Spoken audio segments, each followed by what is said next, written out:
Hello everyone. Before we start, make sure to like and subscribe to the channel, and leave a comment with where you're from and what time you're watching. That way, YouTube will keep showing you stories just like this one. Now, let's begin. Every year, my friends drag me to some New Year's Eve event, and every year I swear it will be the last time. But 2023 felt different.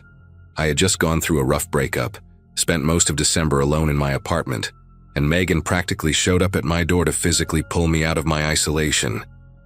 Our little group of 4 had been inseparable since college. Me, Megan, her boyfriend Troy, and my coworker Dennis, who joined our circle after we started working together at a marketing firm downtown.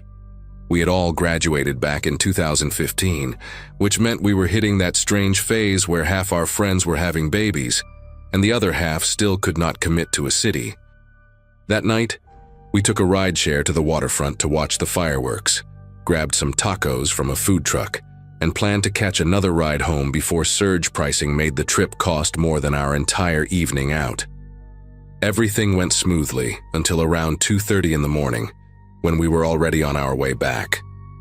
The ride home was through Uber Share, one of those shared ride apps where you split the fare with strangers heading in the same direction.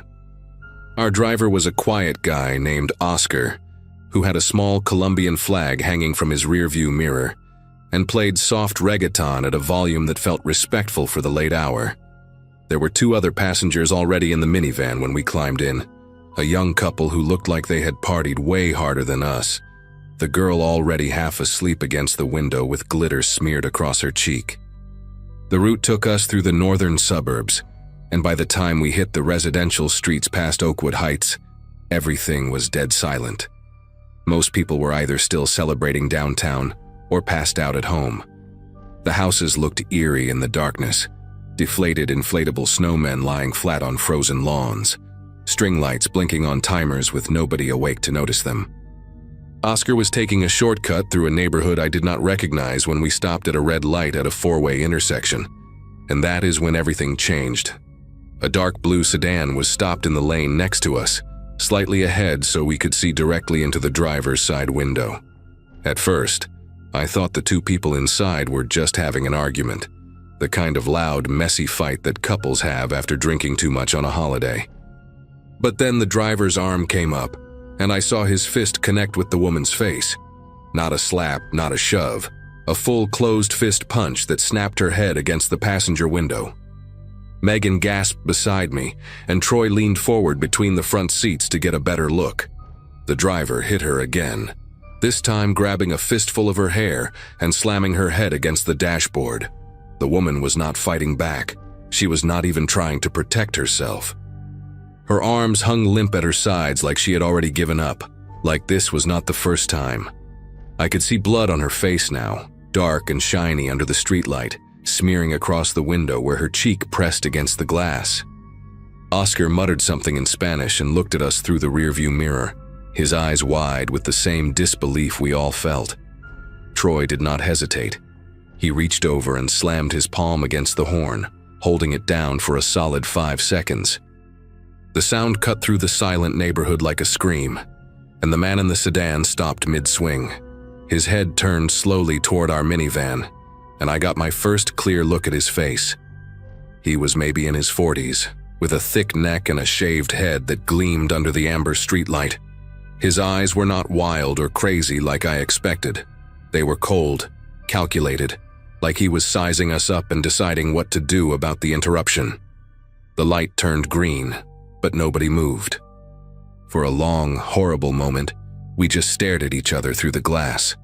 Then his lips curled into something that was not quite a smile, and he raised one finger, pointing directly at our windshield, directly at us, before slowly pulling his car forward and turning right. Dennis already had his phone out, dialing 911 before the sedan even completed the turn.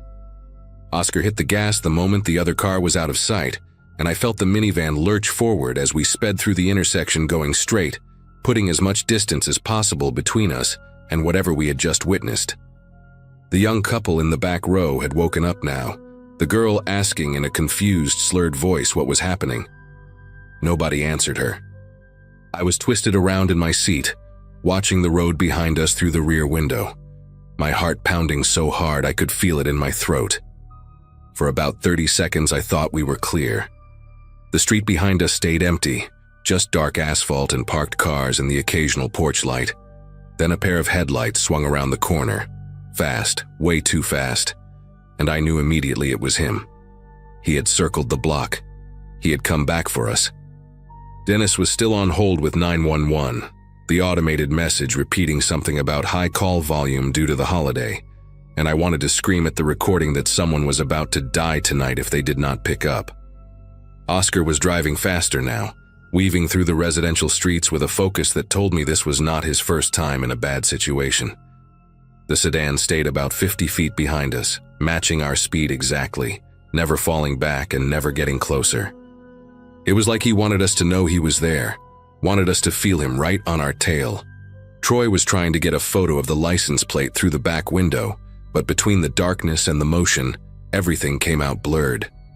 Megan had her arm around me, squeezing tight, and I realized I was shaking, not from cold, but from pure adrenaline flooding every part of my body.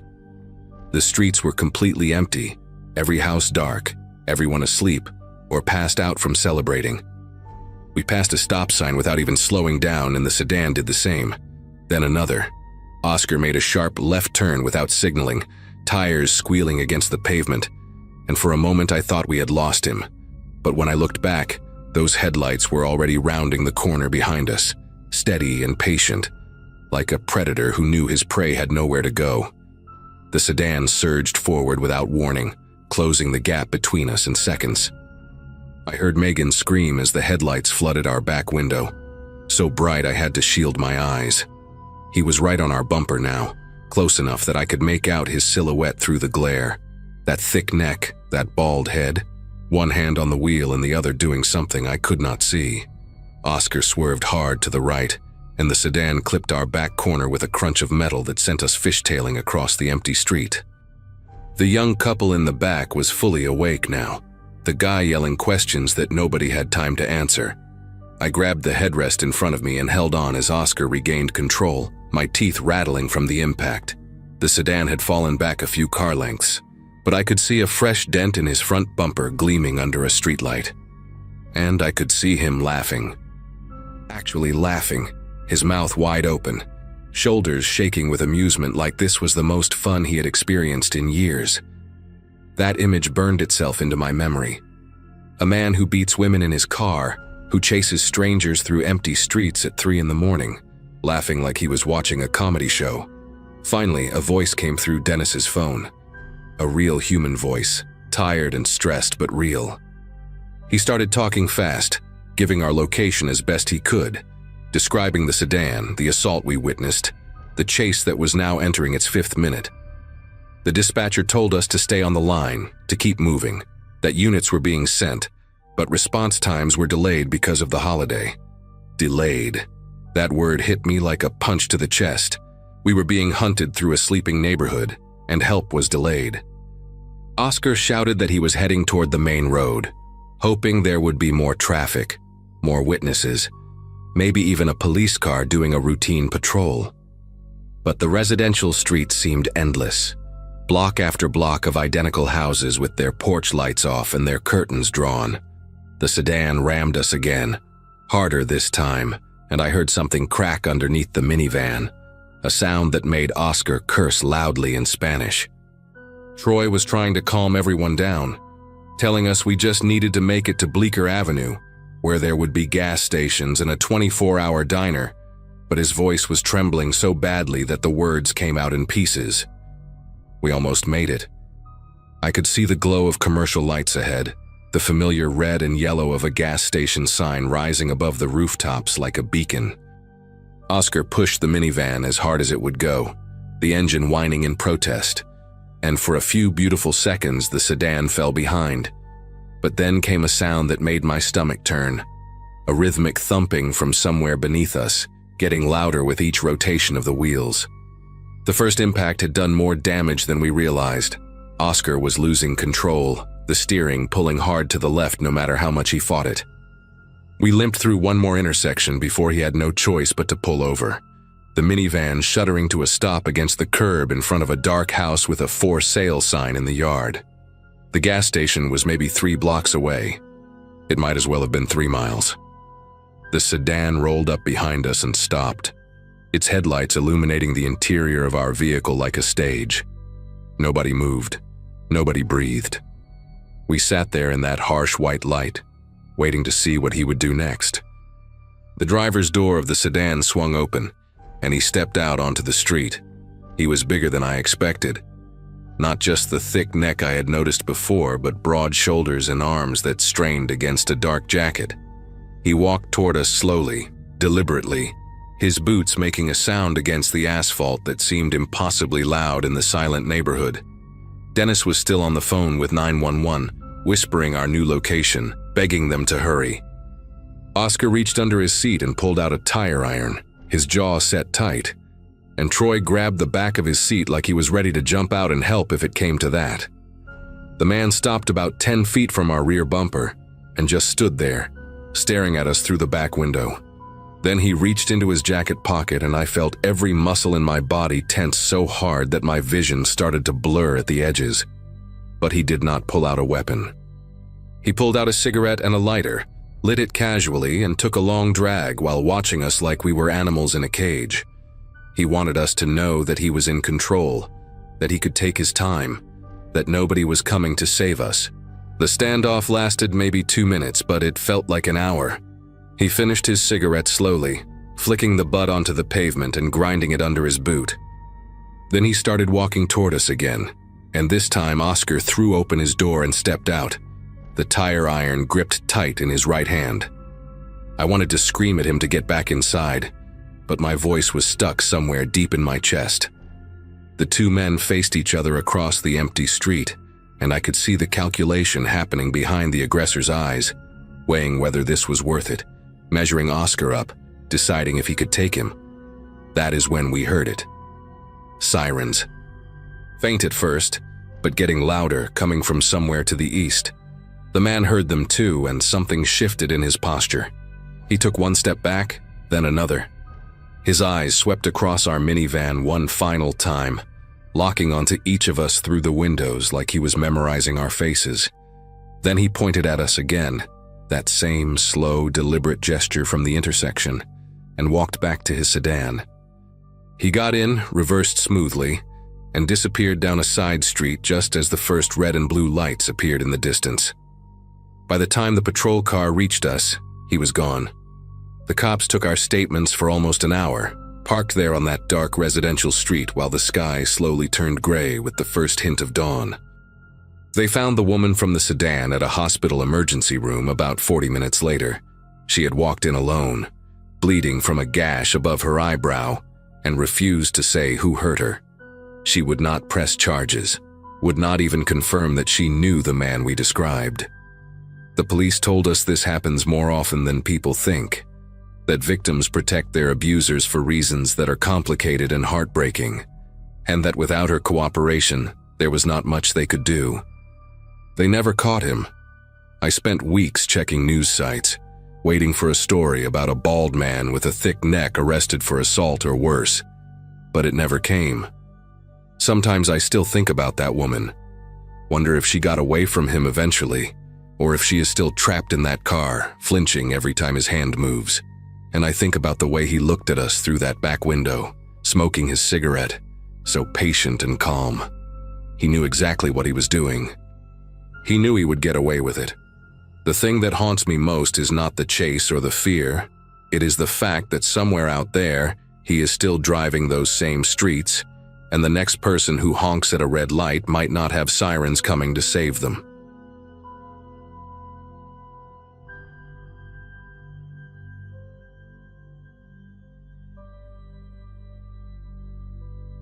My buddy Nathan texted me on December 28th, asking if the crew was still doing downtown Portland for New Year's Eve. We had kept this tradition alive since graduating together in 2015, and no matter how crazy life got, that one night stayed sacred. So on December 31st of 2024, 6 of us headed to Pioneer Courthouse Square for the big countdown. Nathan brought his girlfriend, Brooke. Our friend Theo came with his brother, Julian. And I invited Priscilla from my office, who had just moved to Oregon and never experienced the madness of a proper downtown celebration.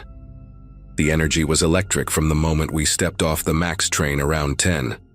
Thousands of people packed into the square, breath visible in the cold air, everyone buzzing with that particular excitement that only exists in the final hours of a dying year. We found a decent spot near one of the food vendors, close enough to see the stage where a local band was playing covers of classic rock songs that got swallowed by crowd noise. By 11:30, the crowd had tripled.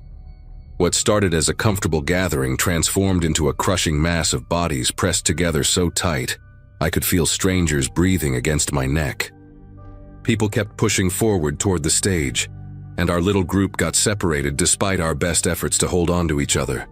I lost sight of Nathan first, then Theo and Julian vanished somewhere to my left when a wave of people surged past. Priscilla grabbed my arm and shouted something I could not hear over the noise, but within seconds she got pulled away too, her hand slipping from mine like water through fingers. My phone had died an hour earlier because I forgot to charge it before leaving home, which meant I had no way to text anyone or check our meeting spot. The air grew thick and warm despite the freezing December temperature, a strange mix of body heat and alcohol breath and perfume that made my head swim. I needed to get out just for a minute, just enough space to breathe and think and figure out where everyone went. I pushed sideways through the crowd, using my shoulders to carve a path toward the edge of the square. It took almost 10 minutes to move 50 feet, squeezing between couples holding champagne bottles and groups of college kids wearing glittery hats and blowing noisemakers directly into my ears. When I finally broke free from the densest part of the gathering, I found myself near the corner of Southwest Yam Hill and 6th Avenue, where the crowd thinned enough that I could actually extend my arms without touching another person. A small side alley opened up between two older brick buildings, one of them a closed antique shop with iron bars over the windows. I stepped into the mouth of that alley just to catch my breath, leaning against the cold brick wall and letting the winter air fill my lungs. The noise from the square still thundered behind me, but here it felt muffled, distant, like listening to a concert from outside the venue. I checked my watch and saw 11:47 glowing in the dim light. 13 minutes until midnight, and I had no idea where my friends were. That was when the first firework exploded overhead. Someone had jumped the gun on the countdown, sending a burst of red and gold across the sky that lit up the alley in flickering colors. In that brief flash of light, I saw them. About 40 feet deeper into the alley, two men in dark jackets were dragging a woman toward a service door at the back of one of the buildings. She was struggling, her legs kicking against the pavement, one of her heels scraping the concrete as they pulled her. I saw her mouth open wide, saw her body twist and fight, but the boom of the fireworks swallowed whatever sound she made. For a second, I just stood there, my brain trying to process what my eyes were showing me. Another firework went up, this one green and white, and in its glow I saw her face clearly. Young, maybe mid-20s, mascara streaking down her cheeks, pure terror in her eyes. One of the men had his hand clamped over her mouth while the other gripped her arm so hard I could see the fabric of her silver dress bunching under his fingers. I did not think. I just moved. My feet carried me deeper into the alley before my brain could calculate the danger, and I heard myself yelling something like, "Hey, stop," or "Let her go." I cannot remember the exact words because my heart was pounding so loud it drowned out my own voice. The two men stopped and turned toward me. The fireworks kept exploding above us, painting their faces in bursts of color that made them look almost unreal. The one holding her mouth was shorter, stocky, with a shaved head and a neck thick as a tree trunk. The other was taller and leaner, wearing a black beanie pulled low over his forehead. They did not look panicked or surprised. They looked annoyed, like I was a fly buzzing around their dinner. The tall one said something to his partner in a language I did not recognize, then let go of the woman's arm and started walking toward me. His steps were slow and deliberate, almost casual, and that calmness scared me more than if he had charged.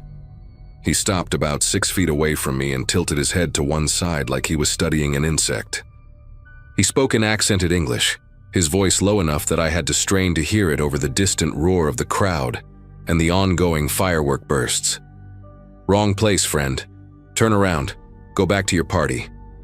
His hand moved to his jacket pocket, and he pulled the zipper down just enough to show me what was inside. The blade caught a flash of blue light from a firework overhead. A folding knife, already open, the edge gleaming. He did not pull it out or wave it around. He just let me see it, let me understand what would happen if I stayed. Behind him, the stocky one still had the woman pinned, his hand tight over her face, and I could see her eyes fixed on me, wide and desperate, begging me not to leave. My mind raced through options like a slot machine spinning too fast to read. I could run back to the square, try to find a cop, but the police barricades had been set up around the main stage area, and I had seen officers redirecting people away from the side streets to manage the crowd flow. By the time I found someone and explained what was happening and led them back here, these men would be gone. The woman would be gone. The tall man took another step toward me, close enough now that I could smell cigarette smoke on his jacket. "Last chance," he said, and something in his tone told me he meant it. Behind us, the crowd in the square started the countdown. 10, 9, 8, their voices rising in unison like a distant wave. I looked past him at the woman, at the tears streaming down her face, at her fingers clawing uselessly at the stocky man's arm. 7, 6, 5. I thought about my dad, who passed away when I was 19, and how he always said that a man is defined by what he does when no one is watching. 4, 3, 2. The tall man smirked and started to turn back toward his partner, assuming I had made my choice. 1. The sky erupted in a symphony of explosions, a cascade of color and thunder that shook the windows of the buildings around us. And in that moment, while the tall man's attention flickered upward for just a fraction of a second, I grabbed a metal trash can lid leaning against the wall and swung it at his head with everything I had. The lid connected with the side of his skull with a sound I will never forget. A hollow, wet thunk that vibrated up through my arms and into my shoulders. He stumbled sideways, crashing into a stack of wooden pallets, and the knife clattered out of his hand onto the pavement. I did not stop to see if he was getting up. I ran past him toward the stocky one, who had released the woman's mouth to reach for something in his own pocket. She screamed then, a raw and broken sound that cut through even the roar of the fireworks, and threw her elbow backward into his ribs. He grunted and loosened his grip just enough for her to twist free. She fell to her knees on the concrete, scrambling toward me on all fours, her silver dress torn at the hem and her hair wild around her face. I grabbed her arm and pulled her up, already turning back toward the mouth of the alley. But the tall man was on his feet again, blood running down the side of his face, and he had retrieved his knife. He stood between us and the way out, his expression no longer annoyed but something much worse. Focused, predatory, like a hunter who had just decided his prey was worth the effort. The woman clutched my arm so hard her nails dug through my jacket sleeve. "There's another way," she gasped, her voice hoarse from screaming. "I saw it when they brought me in. A gate at the back leads to the next street." I did not have time to question her. The stocky man had recovered from the elbow to his ribs and was moving toward us now, flanking his partner, trapping us in a pincer. I turned and ran deeper into the alley, pulling the woman with me, our footsteps echoing off the brick walls. The fireworks were still going, burst after burst, lighting up the narrow passage in strobing flashes of red and gold and green. We passed dumpsters overflowing with cardboard boxes, a rusted bicycle chained to a pipe, puddles of something dark I did not want to identify. The alley twisted left, then right, opening into a small courtyard surrounded by the back entrances of closed businesses.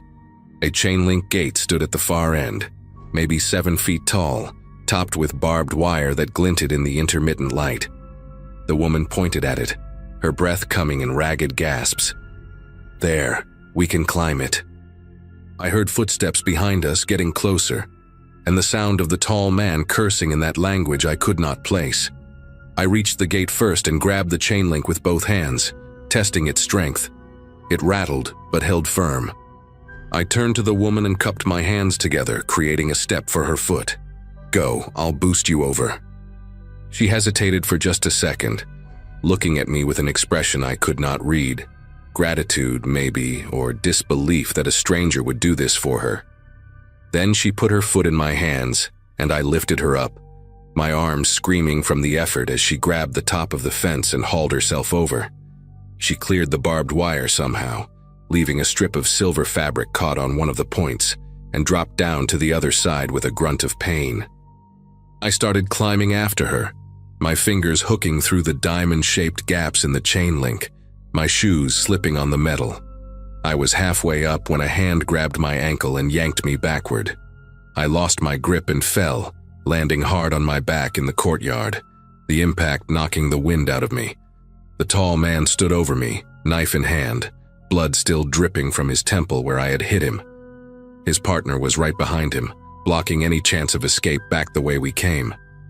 The tall man crouched down beside me, pressing the flat of the blade against my cheek. I could feel how cold it was, how sharp the edge, and I thought about how strange it was that this might be the last thing I ever felt. "You should have walked away," he said, almost sadly, like he regretted what he was about to do. The fireworks had slowed down now, the grand finale fading into scattered pops and crackles, and I could hear the distant cheering of the crowd celebrating the new year. I was going to die in this dirty courtyard while thousands of people toasted champagne less than 2 blocks away. The stocky man said something to his partner, gesturing impatiently toward the gate where the woman had escaped. They were arguing, I realized. The stocky one wanted to go after her, finish what they started. The tall one seemed more interested in punishing me for interfering. Their disagreement bought me a few seconds, and I used them to scan the ground around me for anything I could use. My hand found a chunk of broken concrete near the base of the wall, about the size of a baseball, with jagged edges that bit into my palm. I did not have a plan. I just knew I was not going to lie there and let them decide my fate.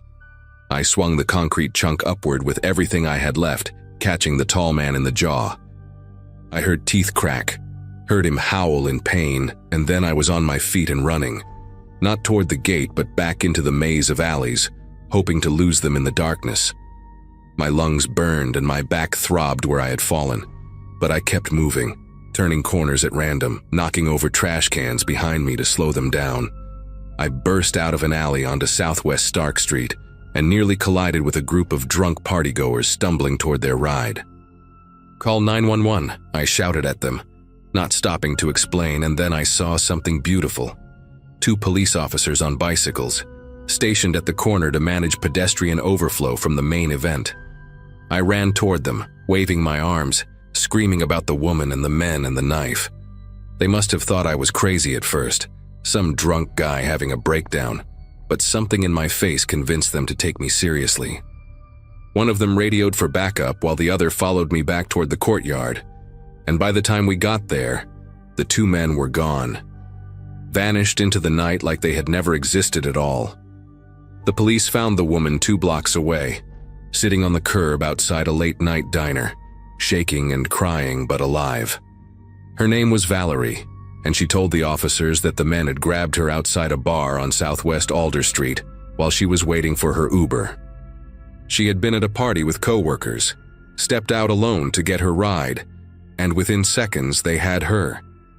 She did not know them, had never seen them before, had no idea why they targeted her. The detective who took my statement said it was likely a random abduction, possibly connected to a trafficking operation they had been investigating for months. They never caught the 2 men. The security cameras in that part of downtown were either broken or pointed in the wrong direction, and the descriptions I gave, stocky bald guy, tall guy with a beanie, matched about 1,000 people in Portland that night.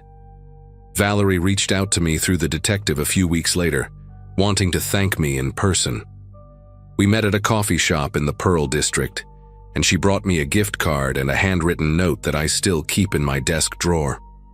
She told me she had nightmares every night, that she could not walk down the street alone anymore, that she had moved back in with her parents in Beaverton because she could not stand being in her apartment by herself, I did not know what to say. I just told her I was glad she was okay, and I meant it. Nathan and the others had spent 3 hours looking for me that night before I finally tracked them down at the police station where I was giving my statement. Priscilla cried when she saw me. Julian kept saying "dude" over and over like his brain had short-circuited. Brooke made me promise to never do anything that stupid again, and I lied and said I would not. The truth is, I do not know what I would do if I saw something like that again. I hope I would be brave. I hope I would act. But I also know now what it feels like to have a knife pressed against your face, to feel completely certain that you are about to die, and that knowledge changes you in ways you cannot explain. It has been almost a year now. I still go downtown sometimes, still walk past that alley on Southwest Yamhill. The antique shop is a smoothie place now. The courtyard got cleaned up and turned into a small parking lot. There is no sign that anything ever happened there. No memorial, no marker. Just concrete and brick and the ordinary flow of people going about their lives. But every time I pass it, I think about Valerie.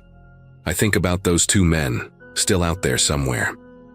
And I think about what my dad said, that a man is defined by what he does when no one is watching. On New Year's Eve of 2024, in a dark alley while the whole city looked up at the sky, I found out what kind of man I am. I just wish the answer did not still keep me awake at night.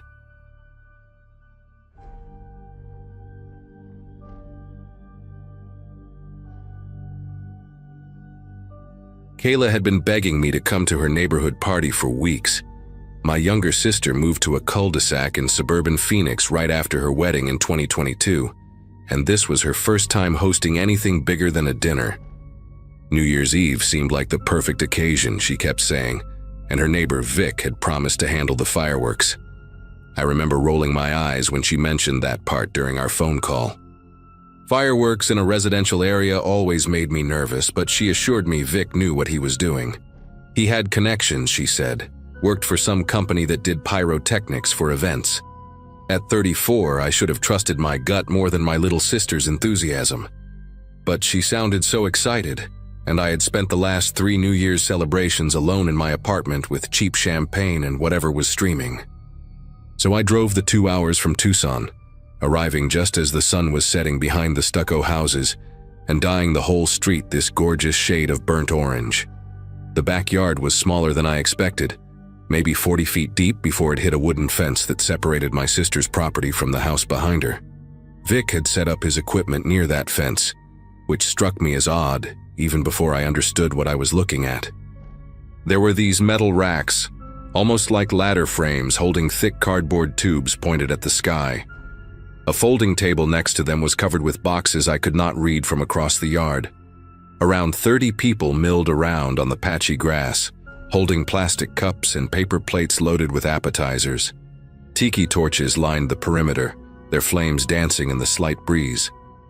My sister ran over the moment she spotted me, wrapping me in a hug that smelled like her vanilla perfume, and the sangria she was clearly already enjoying. She introduced me to a blur of faces I immediately forgot. Neighbors and co-workers and friends of friends, everyone in that buzzing pre-midnight mood where strangers become temporary best friends.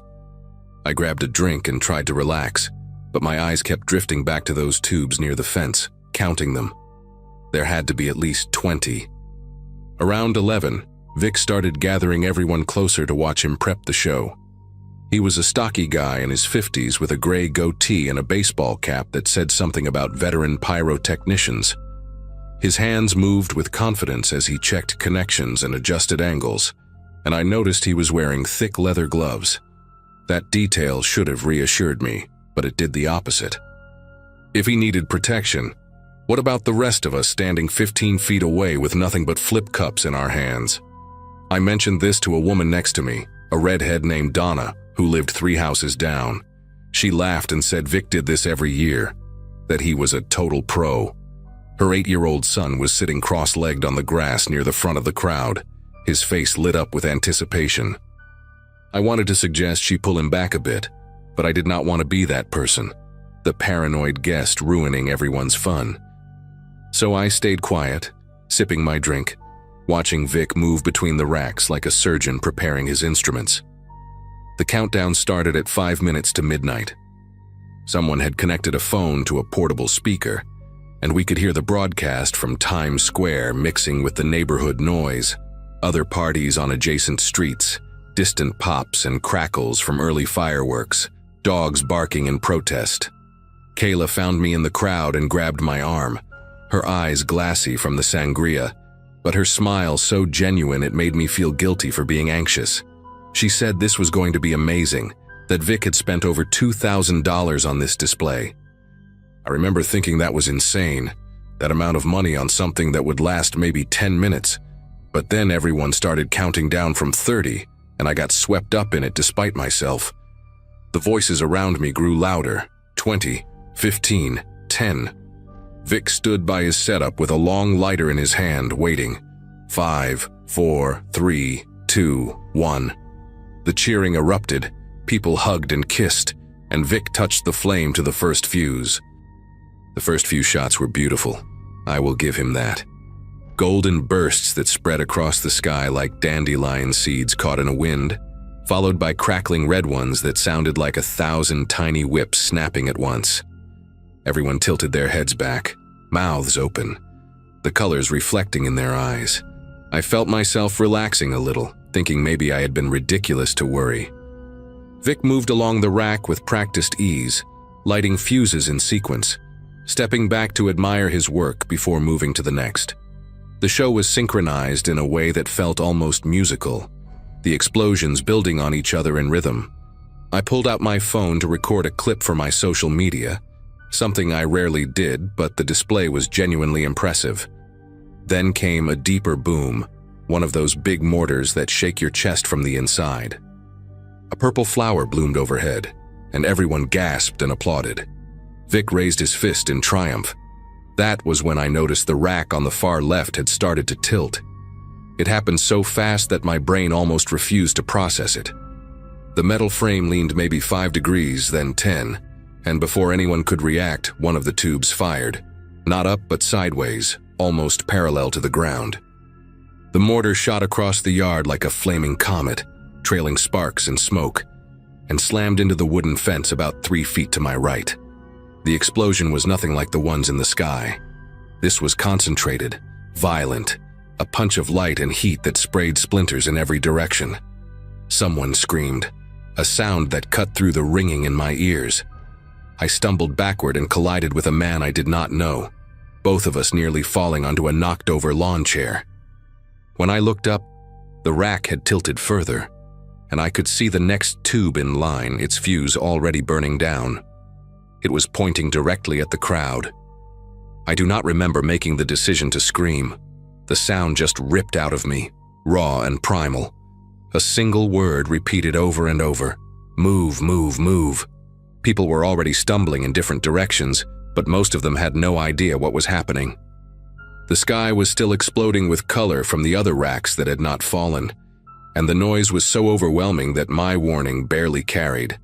I grabbed the arm of the person closest to me, an older man with a white beard who looked completely disoriented, and yanked him toward the sliding glass door that led into the house. The second mortar fired just as we moved. I heard it more than saw it, a whooshing hiss followed by an impact somewhere behind us. Glass shattered, one of the tiki torches maybe, or a window. The old man tripped on a cooler and went down hard, pulling me with him. My knees hit the concrete patio, and the pain was sharp and immediate.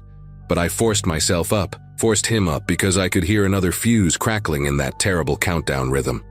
The backyard had descended into absolute chaos. Folding chairs were everywhere, knocked over by people trying to flee in every direction at once. I saw Donna sprinting toward the side gate with her son in her arms, his face buried against her shoulder. Someone was crying, a high-pitched keening sound that mixed with the ongoing explosions overhead. Vic was shouting something I could not understand, waving his arms near the fallen rack like he could somehow will it back into position.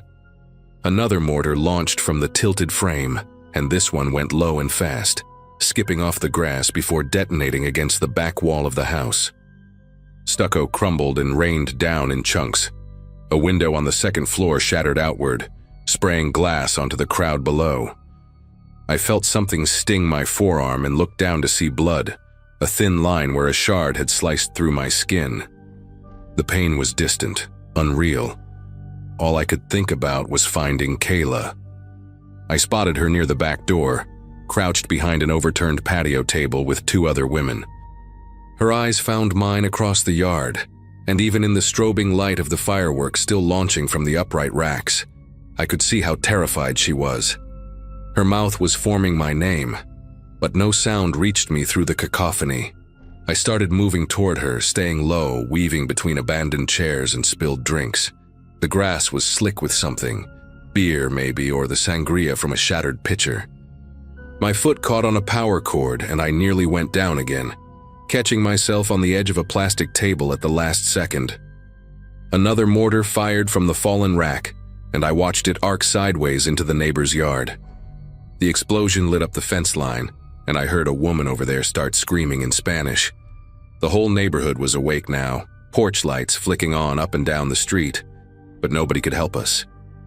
The remaining tubes were still loaded, still connected to whatever chain of fuses Vic had rigged, and they were going to keep firing until every last one was spent. I reached Kayla and pulled her into a crouch beside me, both of us pressed against the side of the house where a small overhang offered some protection. Her whole body was trembling, and when she grabbed my hand, her fingers were ice cold despite the warm Arizona night. She kept saying she was sorry over and over, like this was somehow her fault for inviting me. I told her to stop, that we needed to focus, that we needed to get inside the house. The sliding glass door was maybe 15 feet away, but crossing that open space felt like crossing a minefield. I counted the tubes I could still see on the fallen rack. 4, maybe 5. It was hard to tell in the chaos. Each one was a bomb waiting to go off in a random direction. Vic had finally backed away from the equipment, his face pale and slack, all that earlier confidence completely gone. He was just standing there, frozen, while people ran past him toward any exit they could find. I wanted to scream at him, to ask him what kind of professional lets something like this happen, but there was no time. The next fuse was already sparking. I grabbed Kayla by the wrist and we ran. Not toward the sliding door anymore.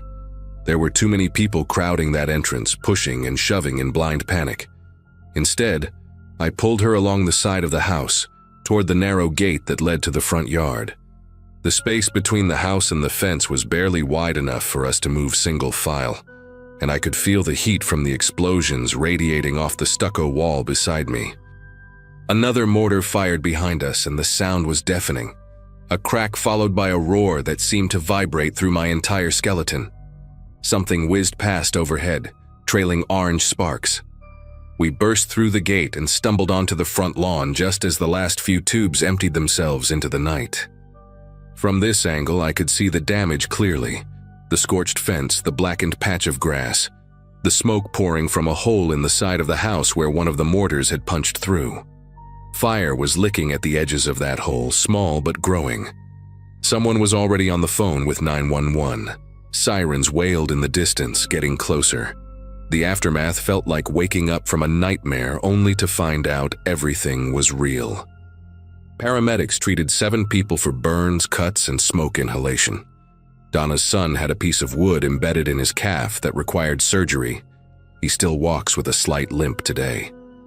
The old man I had dragged to safety suffered a mild heart attack from the stress and spent 3 days in the hospital. Vic faced criminal charges for reckless endangerment and operating unlicensed fireworks in a residential area. Turned out his connections were just a guy he knew who smuggled professional-grade mortars from Mexico, and he had no real training at all.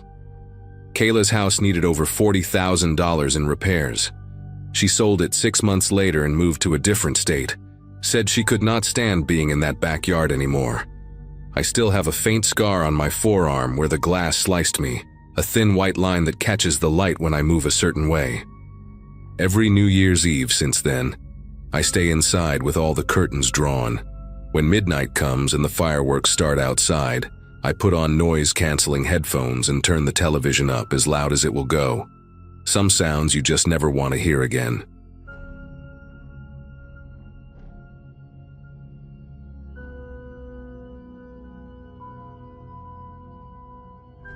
January 1st, 2024, started with my pager going off at 6 in the morning.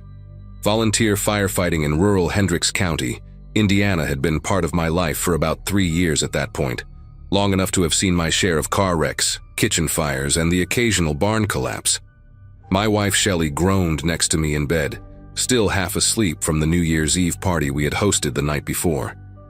I kissed her forehead, threw on my gear, and drove my pickup through the frozen darkness toward State Road 39. The dispatcher said it was a single vehicle accident. SUV versus a drainage ditch. Possible entrapment. Standard stuff for icy roads and hungover drivers who thought they could make it home after celebrating too hard. Having just turned 34 the previous month, I figured I had seen enough of these calls to know exactly what to expect. I remember thinking I would be back in time for breakfast with the kids. When I arrived at the scene, the sun was just starting to bleed pink and orange across the flat Indiana farmland. The SUV, a dark green Ford Explorer, maybe 2018 model, had gone off the road and flipped into the frozen ditch at an ugly angle.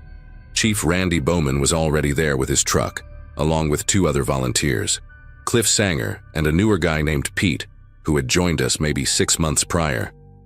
The driver was out of the vehicle, sitting on the frozen ground about 15 feet away from the wreck, and I could see blood running down the side of his face even from a distance. He was a white male, maybe mid-40s, wearing a heavy coat and jeans, and he was rocking back and forth slowly like a man in shock. I grabbed my medical bag and started walking toward him, but something about the way Chief Bowman was standing near the SUV made me pause. He had this look on his face, not panic, but something close to confusion mixed with concern, and he waved me over before I could reach the injured driver. "Garrett, come take a look at this," Randy said in a low voice as I approached. He was shining his flashlight into the back of the overturned Explorer, illuminating the cargo area through the shattered rear window. The vehicle was resting on its roof, so everything inside had collapsed downward in a mess of broken glass, loose items, and what looked like camping gear. But there was something else in there too. Something large, wrapped in a blue tarp and secured with bungee cords.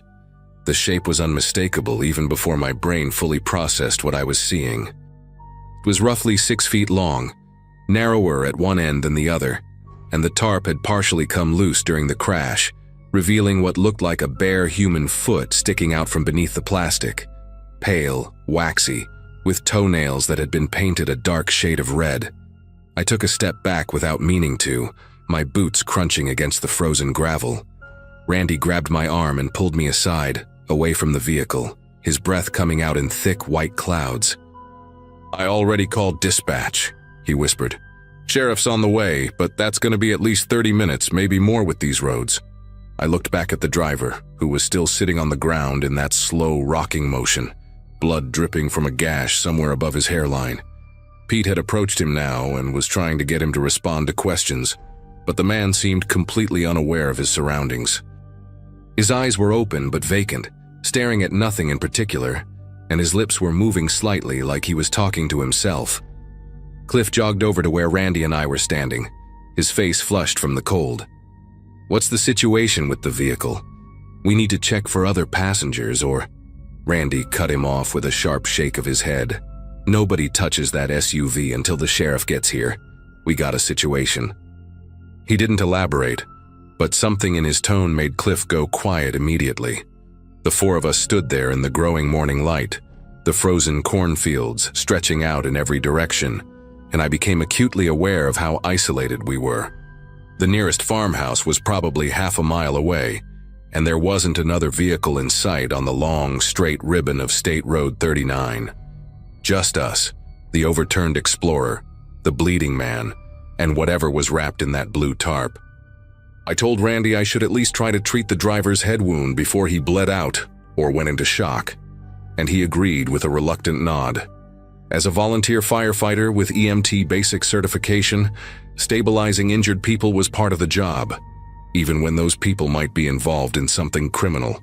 I grabbed my kit and walked over to where Pete was crouching beside the man, trying unsuccessfully to get him to make eye contact. Up close, I could see the driver more clearly now. He was probably 45 or 50, with a thick build and rough hands that suggested manual labor, construction maybe, or farm work. His face was weathered and lined, his hair cut short and streaked with gray, and there was a small scar running through his left eyebrow that looked old, maybe decades old. The gash on his head was about 2 inches long, bleeding steadily but not catastrophically, located just above his right temple. I introduced myself, told him I was there to help, and asked if he could tell me his name. He didn't respond. His lips kept moving in that silent mutter, and when I leaned closer to try to hear what he was saying, I caught fragments of words that didn't quite connect, something about not supposed to be here, and she made me promise. I cleaned the wound as best I could and applied a pressure bandage while Pete held a flashlight steady. The man didn't flinch, didn't react at all to my touch, which was concerning on its own. Head injuries can do strange things to people, and I had seen accident victims act completely detached from reality before, their brains struggling to process trauma. But there was something different about this guy, something in the way he held his body, rigid, almost defensive, like he was bracing for an attack that hadn't come yet. When I finished with the bandage, I tried again. "Sir, can you tell me what happened? Were you driving alone?" For the first time, his eyes focused, locking onto my face with an intensity that made me want to lean back. His pupils were uneven, which suggested a concussion, but there was awareness behind them now. Real, frightened awareness. "You can't look in there," he said, his voice hoarse and cracked. "Please, you have to understand. You can't look in there." I kept my voice calm, professional, the way we were trained. "Sir, we've already seen what's in the vehicle. The sheriff is on his way. Right now, I need to make sure you're okay."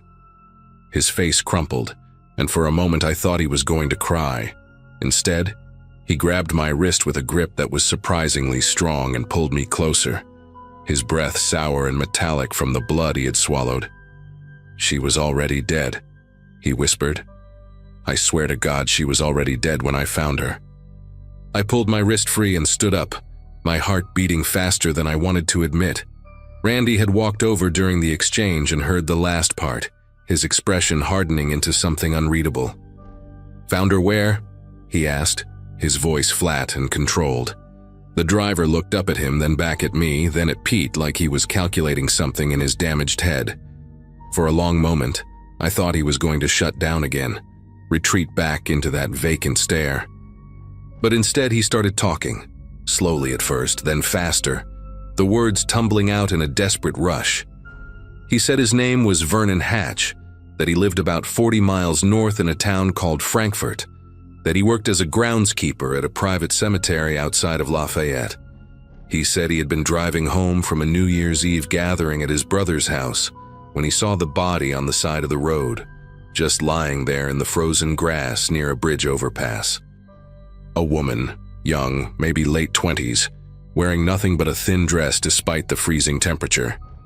He said he stopped to check on her and realized immediately that she was dead. No pulse, no breath, her skin already cold and stiff. He panicked. He didn't know why, couldn't explain it even to himself, but something in his brain told him that if he called the police, they would blame him. So he wrapped her in a tarp he had in his truck, loaded her into the back of his SUV, and started driving with no clear destination in mind. That was when he hit the ice patch and lost control. None of us said anything for a long moment after he finished. The sun was fully up now, casting long shadows across the frozen landscape, and I could hear the distant sound of a truck engine somewhere down the road. Vernon Hatch sat there on the frozen ground, his bandaged head drooping, his hands trembling in his lap. His story was insane, the kind of thing that sounded like a lie specifically because no rational person would ever do what he claimed to have done. But there was something in his voice, in the way his eyes kept darting toward the overturned Explorer, that made me wonder. I had dealt with liars before, people who caused accidents and tried to blame road conditions or other drivers or mechanical failures. They usually had a smoothness to them, a practiced quality to their excuses. Vernon didn't have that. He sounded like a man who had made a catastrophic decision in a moment of panic and was only now realizing the full weight of what he had done. Randy crouched down in front of him, his knees popping in the cold air. "You're telling me you found a dead woman on the side of the road, and instead of calling 911, you decided to put her in your vehicle and drive away?" Vernon nodded miserably. "I know how it sounds, I know, but I'm telling you the truth. I didn't hurt her. I didn't even know her. She was just lying there and I didn't know what to do." The sound of the approaching engine grew louder, and I turned to see a Hendricks County Sheriff's cruiser coming down State Road 39, its lights flashing but no siren.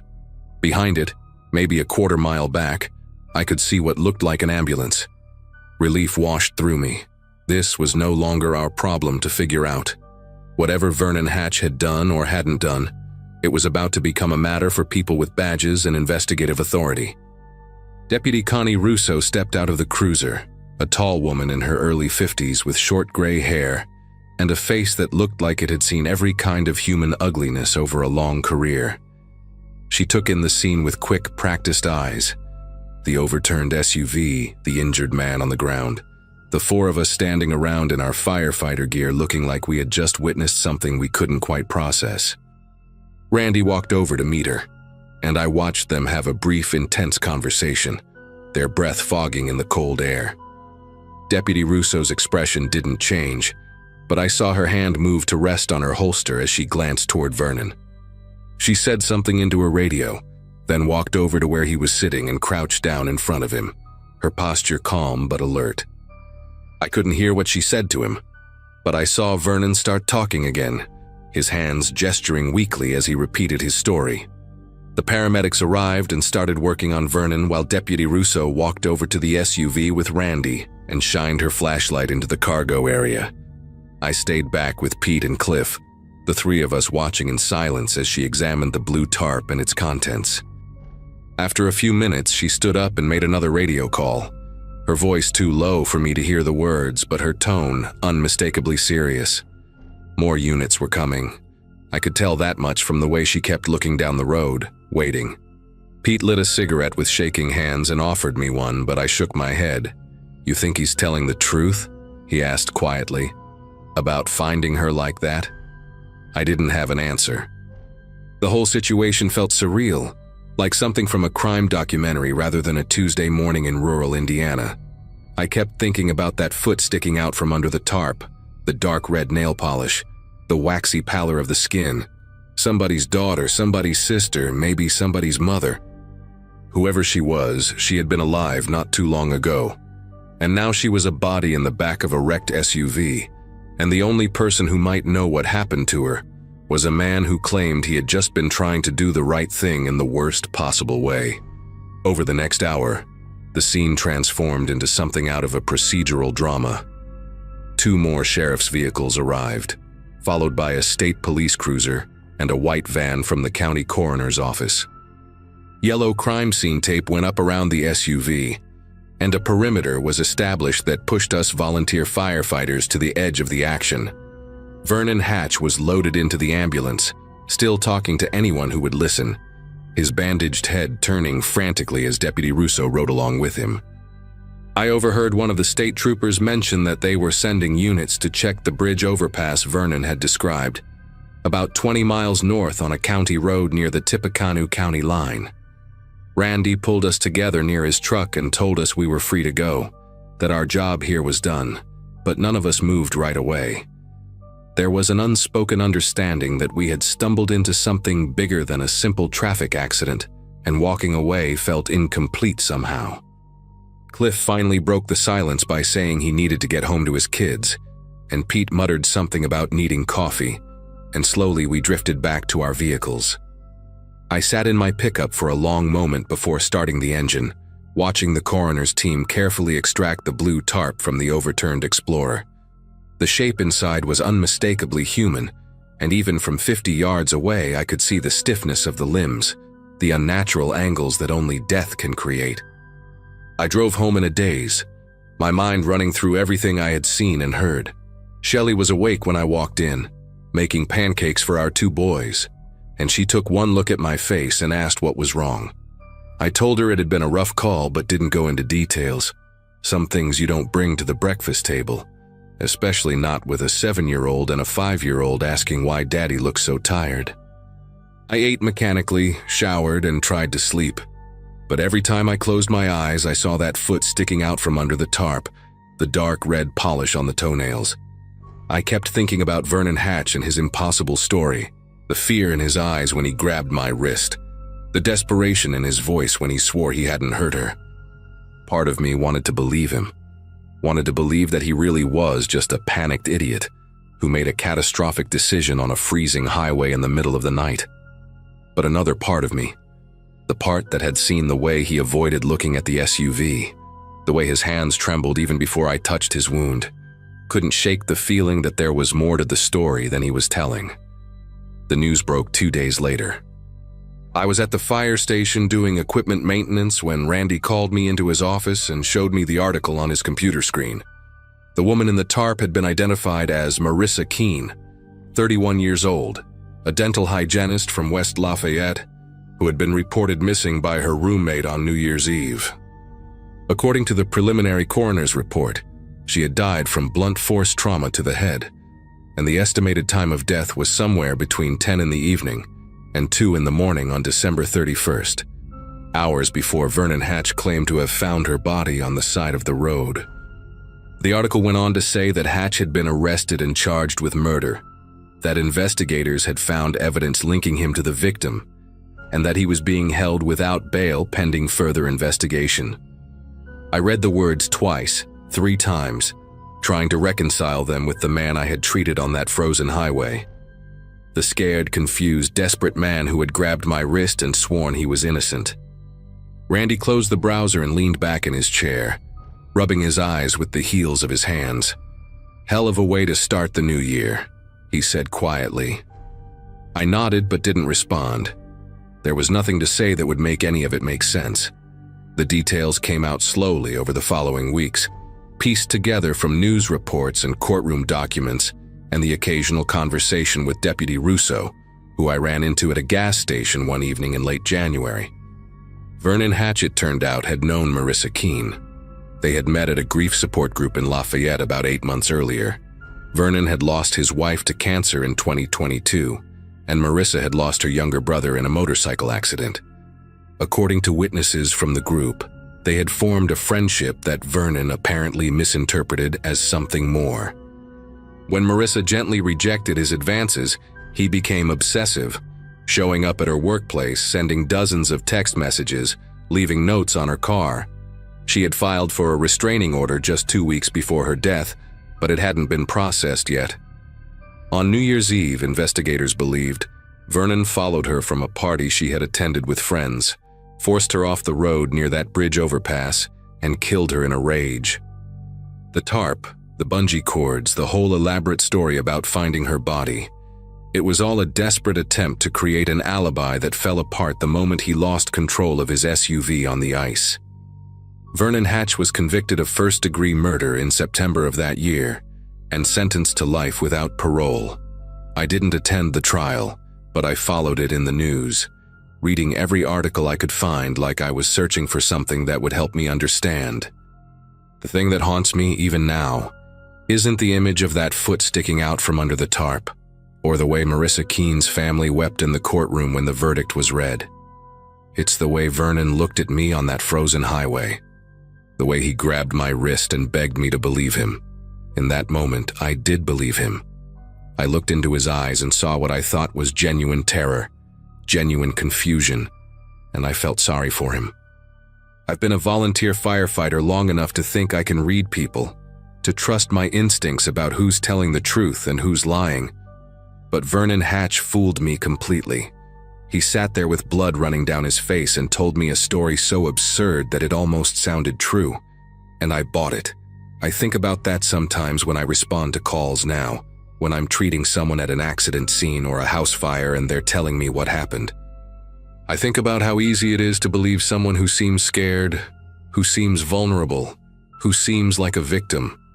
And I remember that the real victim that morning was wrapped in a blue tarp in the back of an overturned SUV, silent and cold, while her killer sat 15 feet away convincing me he was innocent. That's what stays with me. That's what I can't forget. The knowledge that I looked evil in the face and felt nothing but sympathy.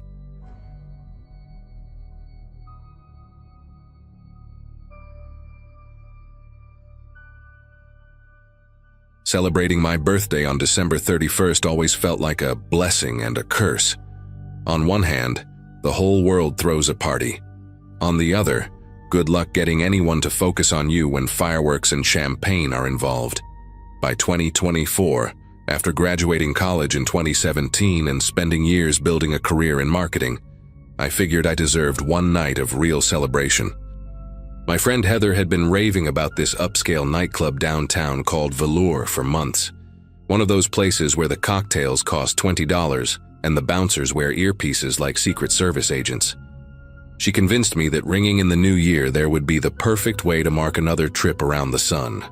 I spent $200 on a sequined dress and another $50 on heels I could barely walk in. Heather picked me up around 10, and we arrived just as the line was wrapping around the block. The bass from inside vibrated through the concrete, and I remember thinking this was exactly what I needed. The interior of Velour matched every expectation I had built in my head. Crystal chandeliers hung from vaulted ceilings, casting prismatic light across a dance floor packed with bodies moving in synchronized chaos. VIP sections were roped off with velvet, occupied by people who looked like they belonged in magazine spreads. Heather grabbed my wrist and pulled me toward the main bar, where 3 bartenders in matching black vests were shaking cocktails like performers. I ordered a single vodka cranberry, my only drink of the night, wanting to stay sharp enough to actually remember the countdown. Heather disappeared into the crowd around 11, chasing after some guy she recognized from her spin class, and I found a spot near one of the tall tables overlooking the dance floor. The music was loud, the energy electric, and I felt genuinely happy for the first time in months. I checked my phone, saw it was 11:42, and started scanning the room for Heather so we could find a good spot for midnight. That was when a man in a server uniform approached my table carrying a tray with a single champagne flute. He was tall, maybe 6'2", with a shaved head and a jawline sharp enough to cut glass.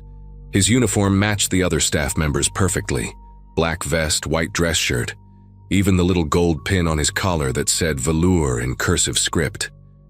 He smiled and placed the glass in front of me, leaning in close to be heard over the music. "Complimentary champagne for the countdown," he said, gesturing vaguely toward the bar. I thanked him without a second thought. This was exactly the kind of thing upscale clubs did, especially on New Year's Eve. He nodded once and disappeared into the crowd before I could even ask if he had seen a redhead in a green dress, which was Heather. The champagne looked expensive, with tiny bubbles rising in perfect columns, and I brought it to my lips without hesitation. The first sip tasted slightly bitter, which I attributed to whatever high-end brand they were pouring. I took another small sip and set the glass down, turning my attention back to the dance floor. 11:47. The DJ was building toward something, layering beats that made the whole room pulse like a single living organism. I felt a wave of dizziness wash over me, subtle at first, like standing up too fast. I gripped the edge of the table and blinked hard, trying to focus. The light seemed brighter, the music louder, and the faces around me started to blur at the edges. My legs felt heavy, as if someone had filled my shoes with wet sand. I had experienced tipsy before, and this was not that. 1 vodka cranberry and 2 sips of champagne should not have done this to me. My vision started narrowing, the periphery going dark like someone was slowly closing curtains on either side of my eyes. I fumbled for my phone, but my fingers felt thick and clumsy, disconnected from my brain. I needed to move. I needed to find Heather, find a security guard, find anyone who could help me. I pushed myself away from the table and immediately stumbled, catching myself on the arm of a stranger who barely glanced at me, before turning back to his conversation. The room was spinning now, not dramatically like in movies, but in slow tilts that made every step feel like walking on a ship in rough waters. I aimed for the restrooms, remembering they were near the back hallway, past the second bar. People bumped into me constantly, too absorbed in their own celebrations to notice a woman struggling to stay upright. The countdown clock on the main screen showed 11:51, 9 minutes until the new year. 9 minutes until everyone would be screaming and kissing and completely oblivious to anything else happening around them. I made it maybe 20 feet before two men appeared on either side of me, one grabbing my elbow and the other placing a hand on my lower back. "Hey, there she is," the one on my left said loudly, his voice carrying a practiced cheerfulness that made my stomach turn. "We have been looking everywhere for you." He was shorter than the man who gave me the champagne, stocky with a thick neck and a goatee that looked like it had been drawn on with a marker. The other one was younger, maybe mid-20s, with sandy hair and a polo shirt that screamed fraternity alumni. They moved in perfect coordination, guiding me toward the back of the club like they had done this 100 times before. I tried to pull away, but my arm felt like it belonged to someone else. "She always does this," the younger one said to a couple who glanced our way, shaking his head with an exasperated smile. "Too much champagne, you know how it is." The couple laughed and returned to their drinks. Nobody questioned it. Nobody asked if I was okay. It was New Year's Eve, and everyone assumed I was just another drunk girl being helped home by her friends. Somewhere deep in the fog, clouding my brain, a survival instinct kicked in. I remembered reading somewhere that you should make a scene, be loud, be difficult, because predators rely on compliance. I planted my heels into the floor as hard as I could, which was not very hard given my condition, and let out a sound that was meant to be a scream, but came out more like a strangled moan. The stocky one tightened his grip on my elbow, his fingers digging in hard enough to leave bruises I would find the next morning. "Easy now," he muttered close to my ear, his breath hot and smelling like whiskey. "You are making a scene."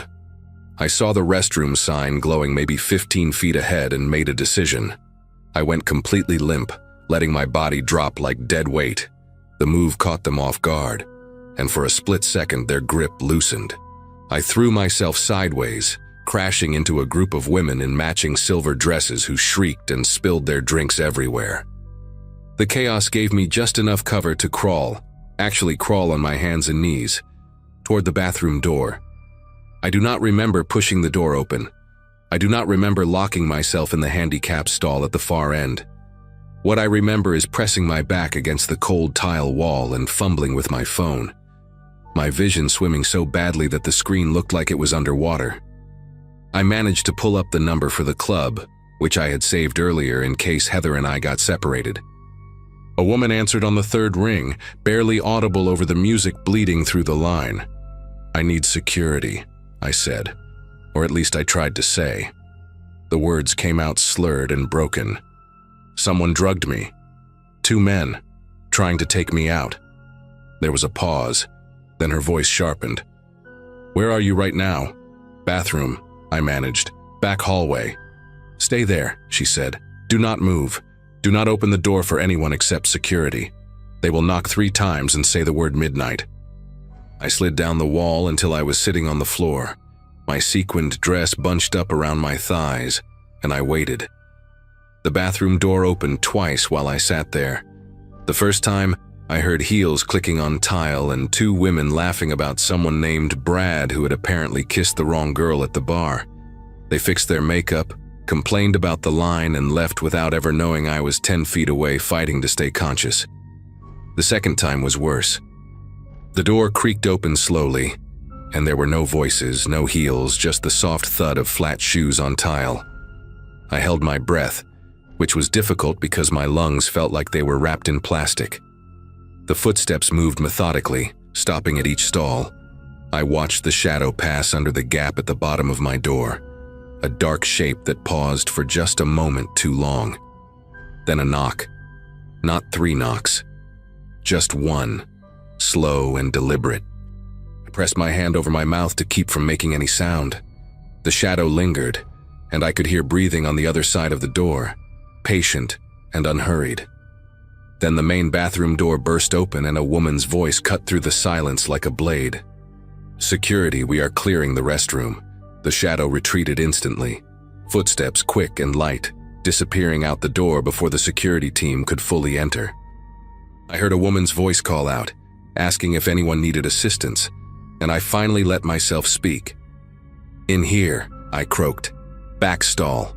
The lock clicked open from the outside, and I found myself staring up at a woman in a black polo with security printed across the chest in white letters. She was built like someone who had played college softball, broad shoulders and arms that looked like they could throw a punch without thinking twice. Behind her stood a man with a shaved head and a radio crackling on his hip. The woman crouched down to my level, her eyes scanning my face with a clinical efficiency that made me feel both safe and terrified. "Can you tell me what happened?" I told her everything I could remember, my words still thick and clumsy. The champagne, the man in the server uniform, the two men who tried to take me outside. She exchanged a look with her partner that told me this was not the first time they had heard a story like mine. They brought me to a back office, a small room cluttered with monitors showing feeds from cameras positioned throughout the club. The countdown had already happened while I was on the bathroom floor, and confetti still drifted through the main room like glitter snow. A manager named Vince, a heavy-set man with kind eyes and a receding hairline, sat me down with a bottle of water and started pulling up footage. The female security guard, whose name was Jackie, stayed by my side the entire time.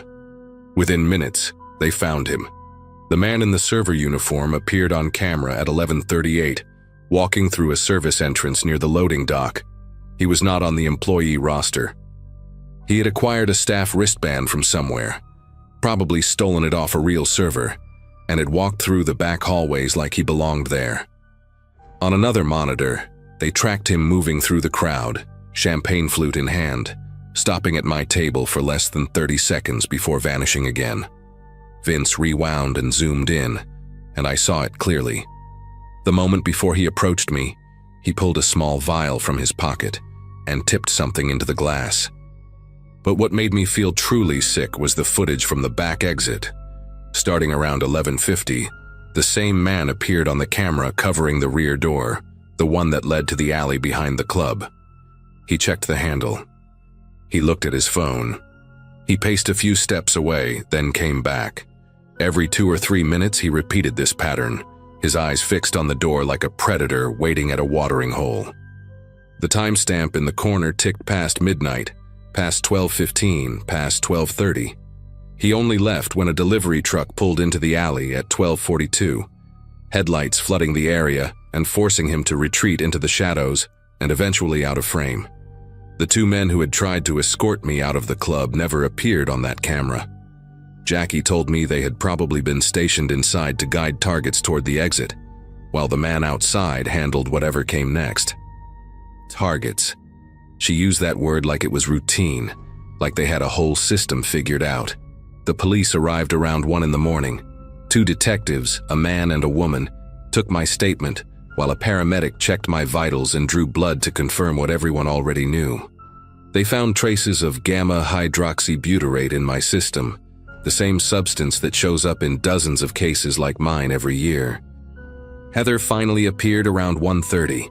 Mascara streaked down her face, sobbing and apologizing for disappearing. I did not have the energy to be angry with her. The detectives told me they would pull the footage, run facial recognition, do everything they could.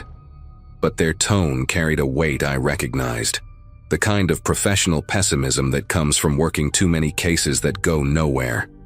The men knew how to avoid being identified.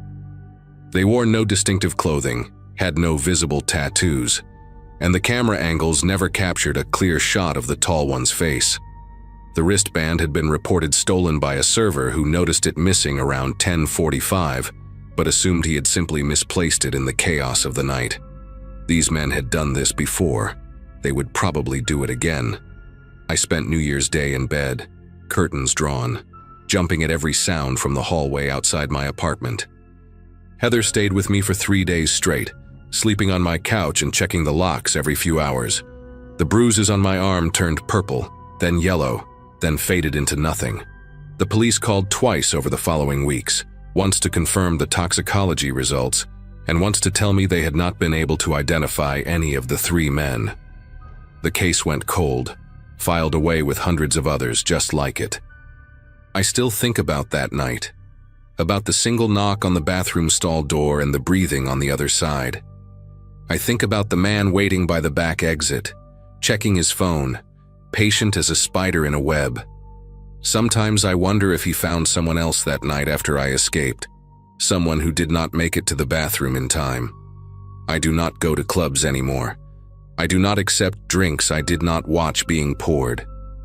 And every December 31st, while the rest of the world celebrates, I stay home with the doors locked and the lights on, grateful to be alive and terrified of the people who tried to make sure I would not be.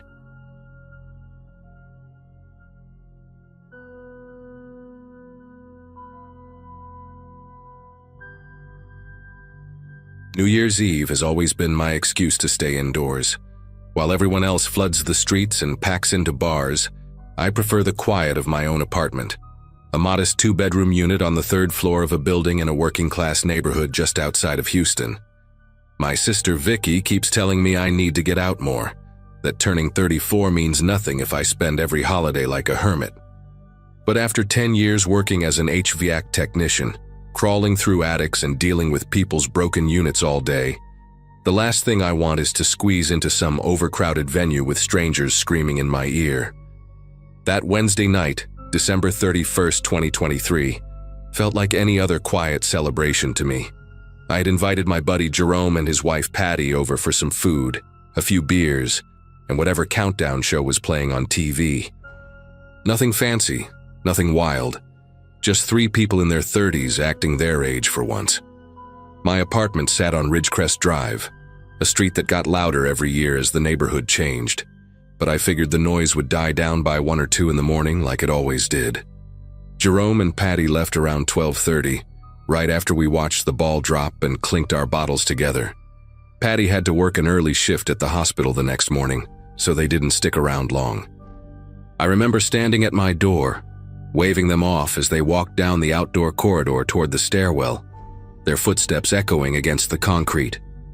The air outside was thick with the smell of gunpowder and barbecue smoke, and I could hear fireworks popping somewhere in the distance, or at least what I assumed were fireworks. That distinction would matter a lot more in about 20 minutes. I closed the door, locked the deadbolt, and started gathering up the paper plates and empty bottles from my coffee table. My TV was still on, some post-midnight coverage showing celebrations in Times Square, and I had this peaceful feeling in my chest like the night had gone exactly as planned.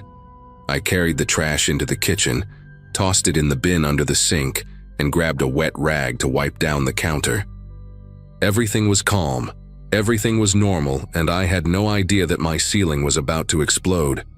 I was wiping down the kitchen counter when I heard the first crack. It wasn't like a firework. Fireworks have that whistling buildup, that theatrical pause before the boom.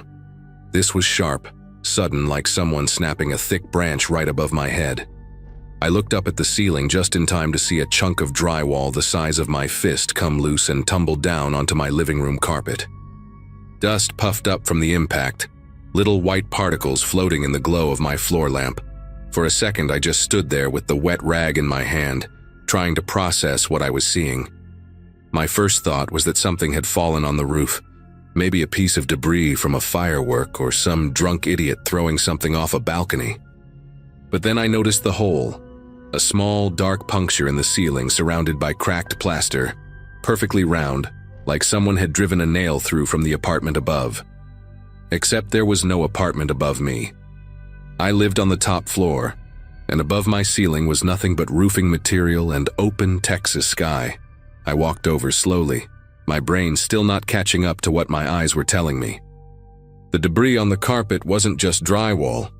There was something else mixed in, something small and metallic glinting under the lamplight. I crouched down and saw it clearly. A bullet, deformed and flattened on one side, sitting right there on my beige carpet like it belonged there. I picked it up without thinking, and the heat surprised me so much that I almost dropped it. The metal was warm, not burning hot, but definitely warm. The kind of temperature you feel when you grab a coffee mug that's been sitting out for 10 minutes. My mind raced through possibilities. A gun accident in a neighboring building, some kind of malfunction, maybe a hunter somewhere outside the city limits. None of it made sense. I was standing in my own living room holding a bullet that had just fallen from my ceiling. And outside, I could still hear what sounded like 100 firecrackers going off in every direction. That's when the second shot came through. This one was closer. Way closer. The crack was louder, more violent, and a spray of white dust erupted from the ceiling maybe 6 feet to my left, right above the edge of my couch. I watched in horror as a second chunk of drywall broke loose and crashed onto the cushions, followed by another bullet that bounced off the armrest and rolled onto the floor. My body finally caught up to my brain, and I dropped to my knees behind the kitchen island, pressing my back against the cabinets.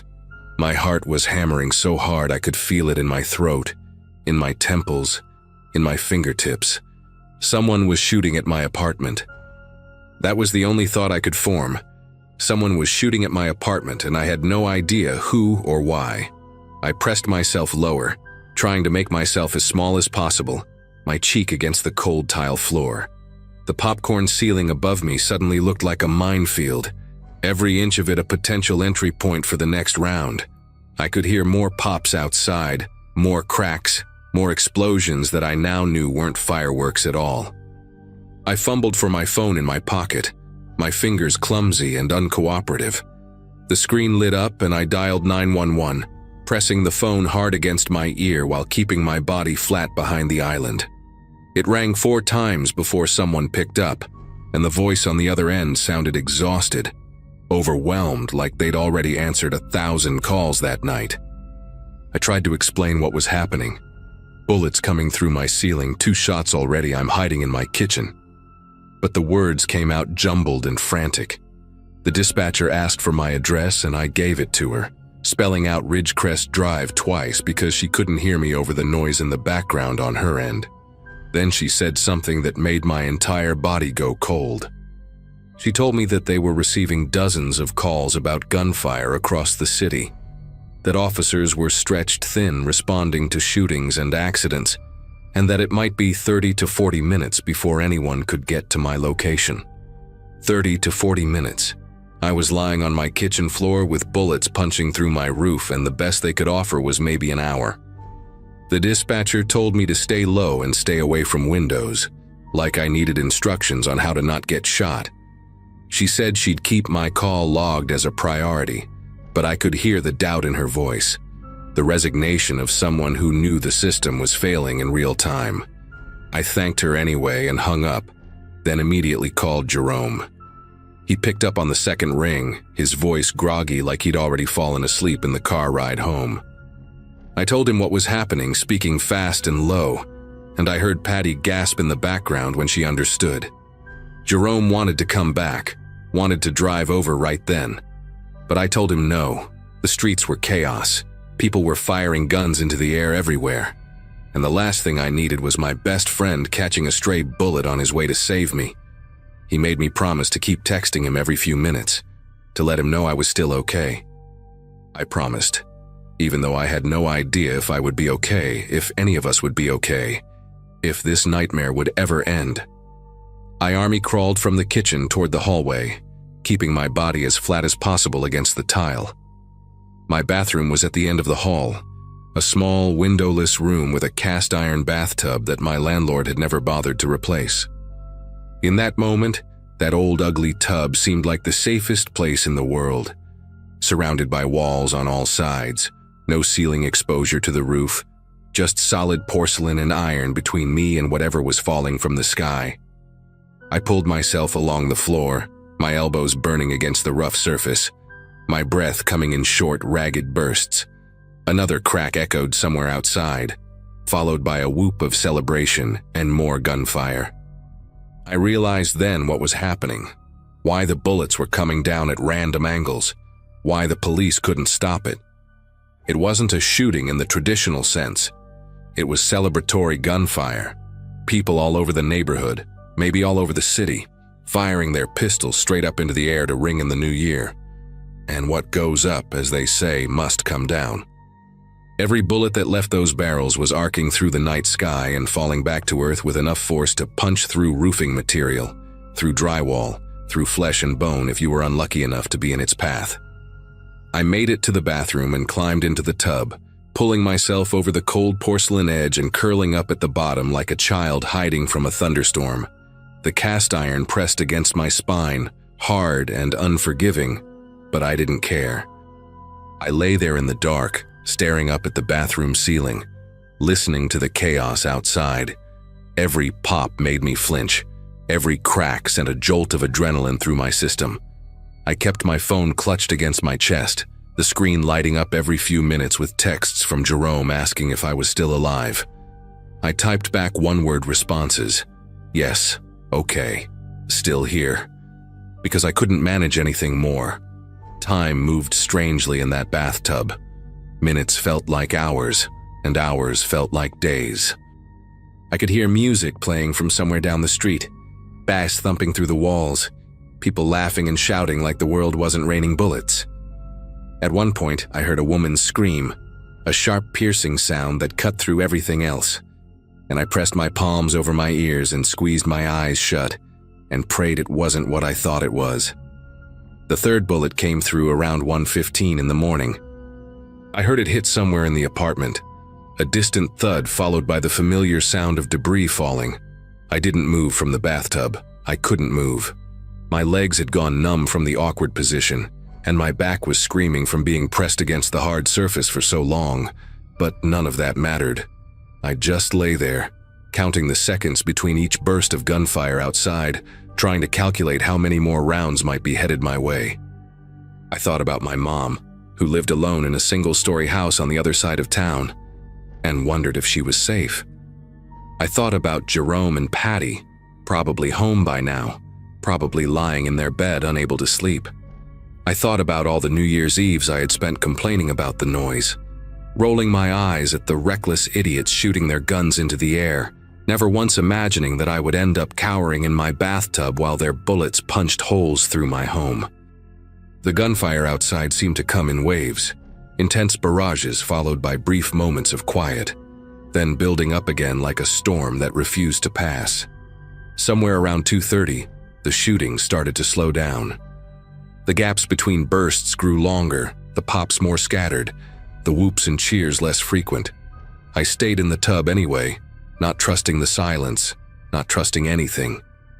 My phone battery had dropped to 12%, and I watched it tick down with growing anxiety, knowing that if something else happened, I might not be able to call for help.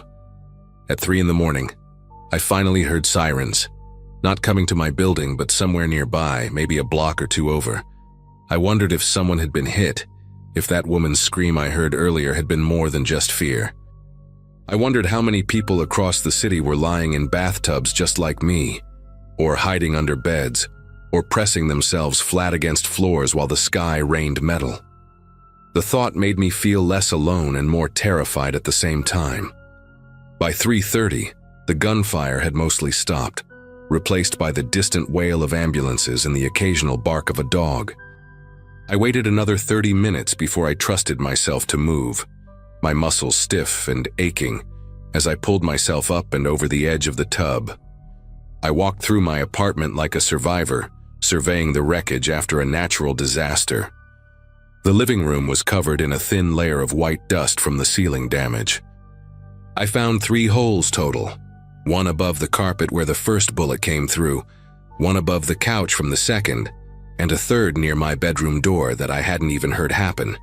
The bullets themselves were scattered across the floor, small deformed pieces of metal that had traveled through the night sky before crashing into my life. I picked them up one by one and dropped them into a glass jar on my kitchen counter, my hands still trembling from the adrenaline that hadn't fully left my system. The police finally showed up around 4:15, 2 exhausted officers who took photos of the damage and filled out a report that I knew would go nowhere. They told me that dozens of people had called in similar complaints, that at least 3 people in the greater Houston area had been hit by stray bullets that night, including a teenager who was in critical condition at Memorial Hermann. They gave me a case number and a pamphlet about victim services and wished me a happy new year on their way out the door. I moved out of that apartment 6 weeks later, broke my lease, paid the penalty, and found a ground floor unit in a quieter part of town where the neighbors are mostly retirees and young families. My landlord tried to charge me for the ceiling repairs, but I threatened to go to the local news with photos of the bullet holes, and he backed off pretty quick. Jerome helped me pack up my stuff, and when we carried the last box down to the moving truck, I looked up at my old living room window and felt nothing but relief. I still have those 3 bullets in that glass jar, sitting on a shelf in my new place like some kind of morbid souvenir. People ask me about them sometimes, and I tell them the story, and they always react the same way. Disbelief first, then horror. Then that uncomfortable silence that comes when someone realizes how close you came to not being here anymore. My sister Vicky says I should throw them away, that keeping them is unhealthy, but I disagree. I keep them because I need to remember how random it all was, how easily one of those rounds could have come through while I was standing up instead of crouching down. New Year's Eve came around again this past December, and I spent it at my mom's house on the other side of town, far from the neighborhoods where people still think firing guns into the air is a celebration. We watched the countdown on our old television, drank sparkling cider because she doesn't keep alcohol in the house, and when midnight hit, I flinched at every distant pop I heard outside. She noticed, of course. Moms always notice. And she put her hand on my arm and told me I was safe. I wanted to believe her. I really did. But the truth is, I don't think I'll ever hear fireworks the same way again. Every crack, every boom, every whistle sends my mind back to that bathtub, to those hours spent curled up against cold porcelain while the world fell apart above me. I survived that night by pure luck, nothing more. The bullets that came through my ceiling could have hit me just as easily as they hit the drywall. And somewhere out there, the people who fired those shots probably don't even know what they did. They probably woke up the next morning with hangovers and empty magazines, and no idea that their celebration almost ended my life. That's the part that haunts me the most. Not the fear, not the helplessness, but the randomness of it all. The complete and total randomness.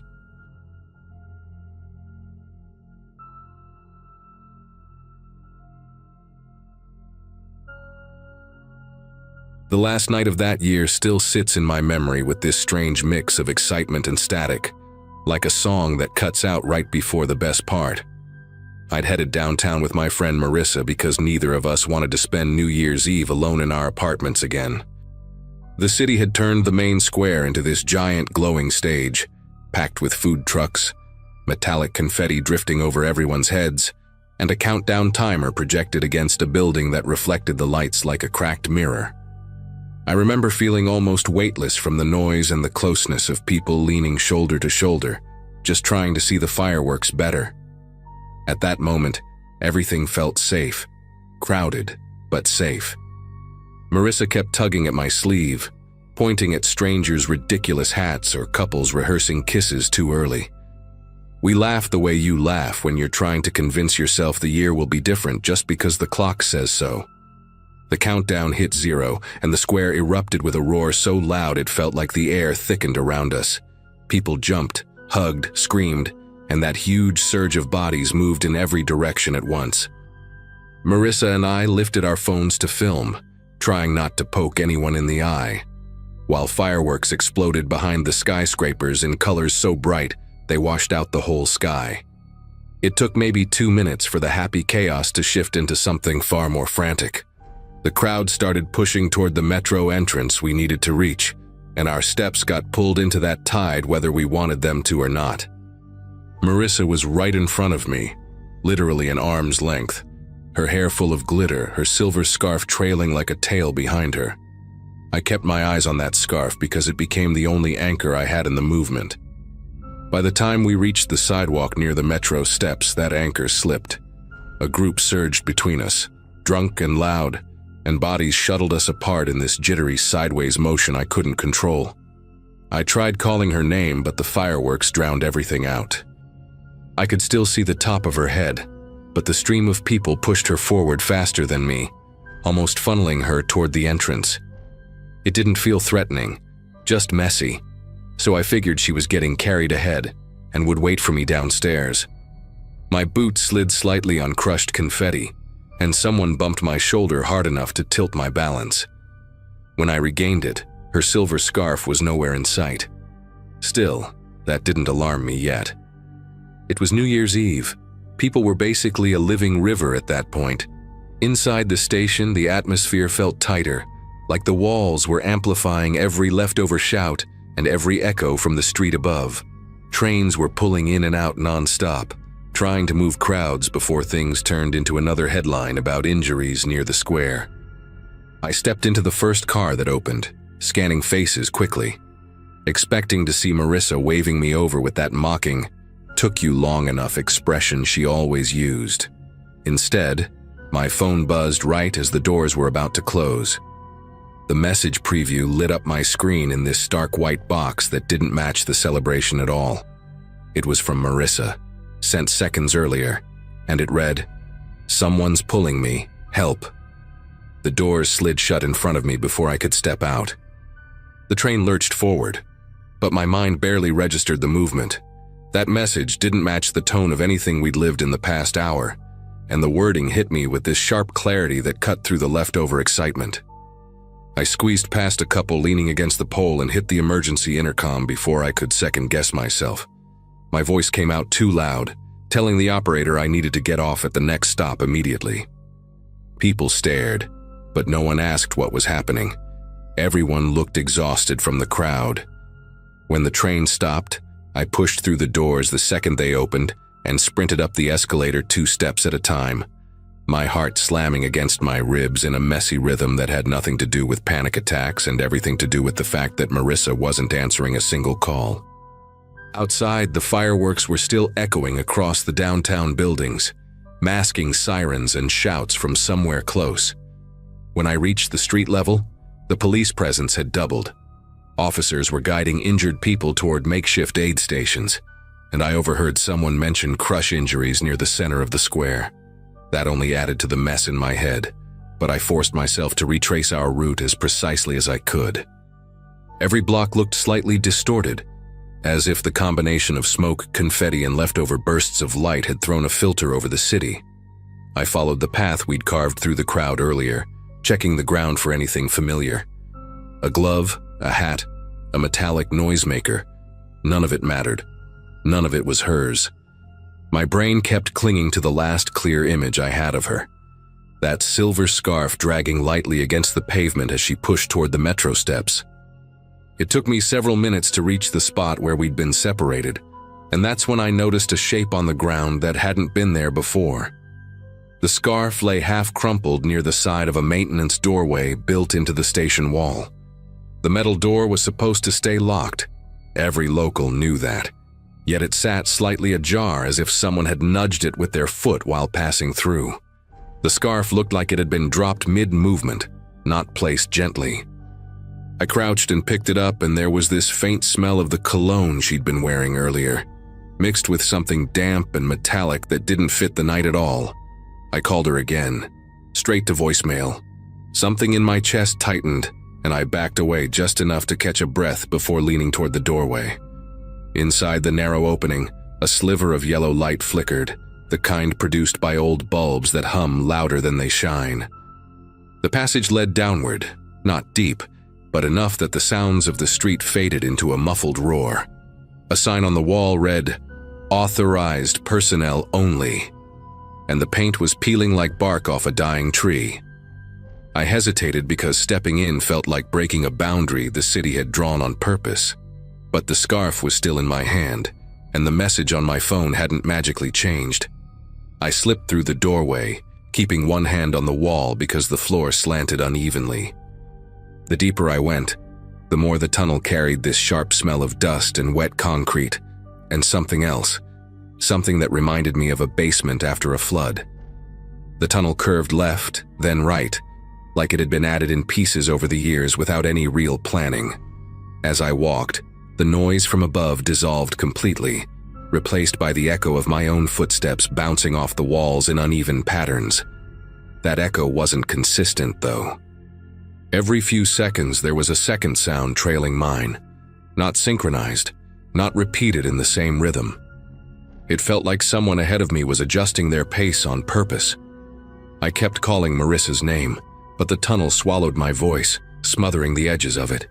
The air grew heavier as I moved deeper, and the yellow bulbs blinked more frequently, making the whole place pulse like a heartbeat I wasn't part of. Eventually, the narrow passage opened into a larger service room filled with old equipment and cables, coiled across the floor like abandoned ropes. In the center of the room, a utility cart sat turned on its side, and behind it was a small alcove, no wider than a closet. I saw movement, tiny, hesitant, like someone pulling their hand away from the light. When I stepped closer, something shifted inside the alcove and a person rushed out, stumbling into me with so much force that we both slid across the dusty floor. It was Marissa. Her eyes were wide and unfocused, her voice scratchy from screaming in a place where no one could hear her. She kept saying someone had grabbed her wrist in the crowd and steered her toward the doorway, guiding her with this unsettling confidence, like they'd done it before. Before I could make sense of any of it, a shadow moved in the far corner of the room, a figure stepping back into darkness the moment our eyes met.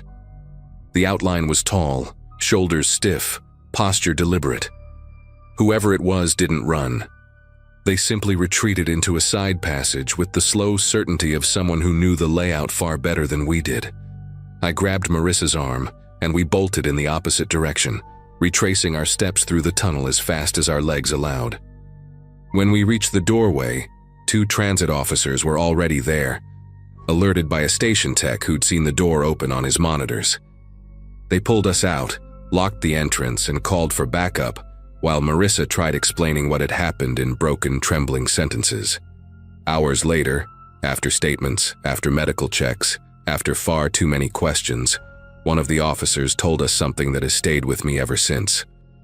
Security footage from the metro entrances showed multiple individuals being subtly redirected toward that same locked doorway throughout the night. The person doing it blended perfectly into the crowd each time, never touching anyone long enough to draw attention. They waited for moments when fireworks exploded, when the crowd surged, when no one was looking at anything except the sky. The police never found the person in the tunnel. They searched every inch before sealing it permanently, welding the door shut so no one could enter again.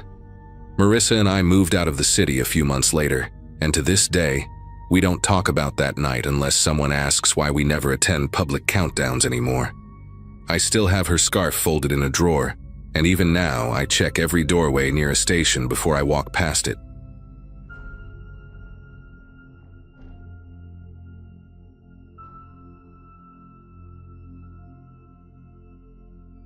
The drive home after the New Year fireworks usually felt like a small ritual for us. Windows cracked open to let out the smell of sparklers, heater buzzing, and my daughter half asleep in the back seat with one of her boots off.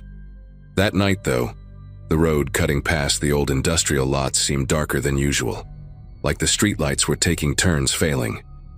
I remember leaning forward in my seat, trying to make sense of the shapes outside while my brother, Mark, joked about how the town somehow looked older every year.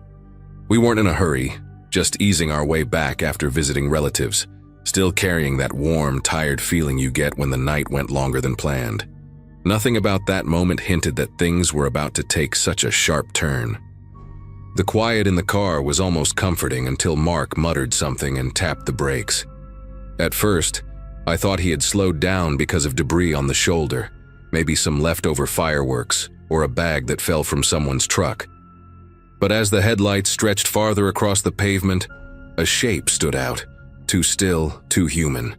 The figure lay close to the gravel line, one arm bent under the body, and the other stretched out like they'd been trying to reach the grass. My chest tightened as I leaned closer, half afraid of seeing a face.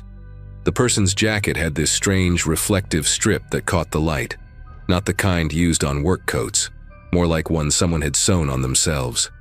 Mark didn't say a word for a solid 5 seconds, just gripping the wheel with this tense calm that only appeared when he was trying not to scare the rest of us.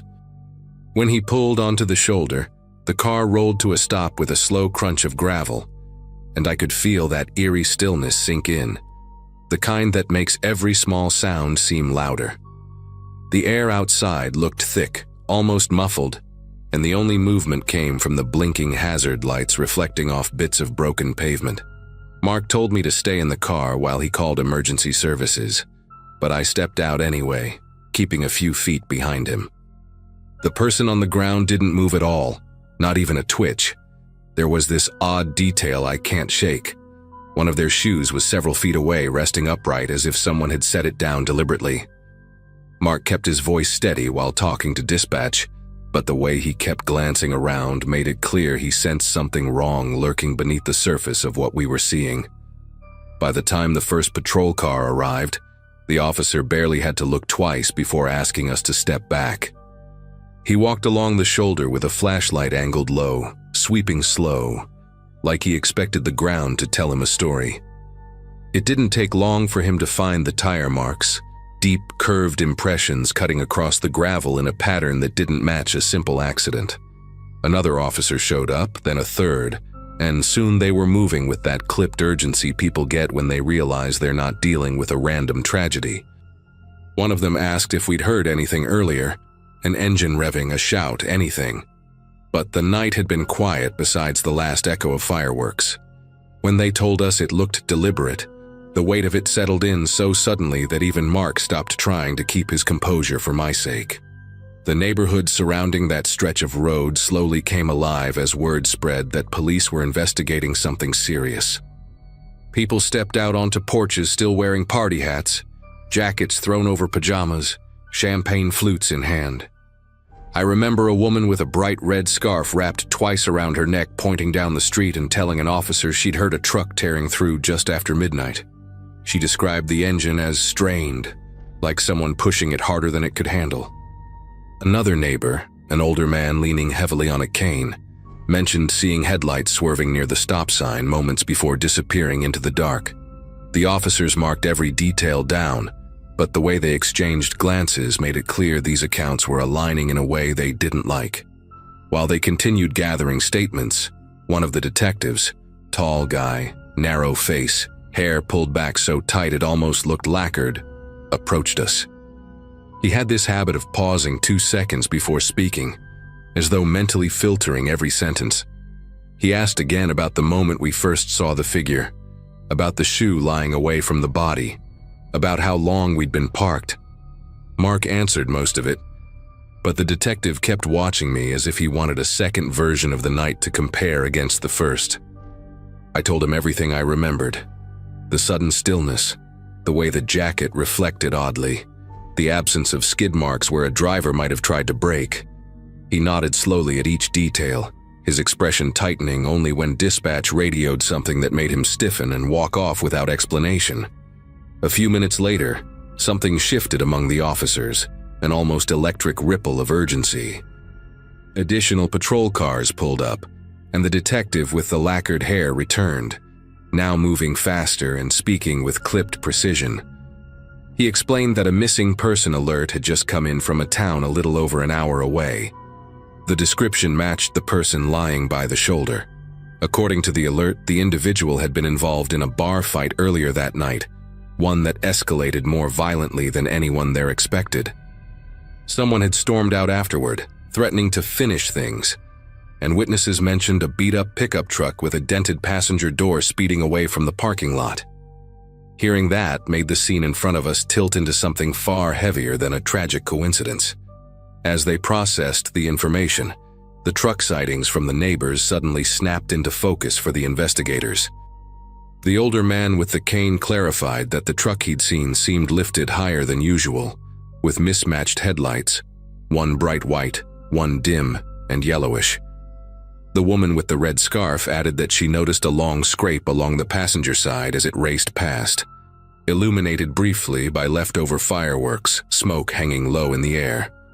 The detectives exchanged looks with the kind of realization that carries both clarity and dread.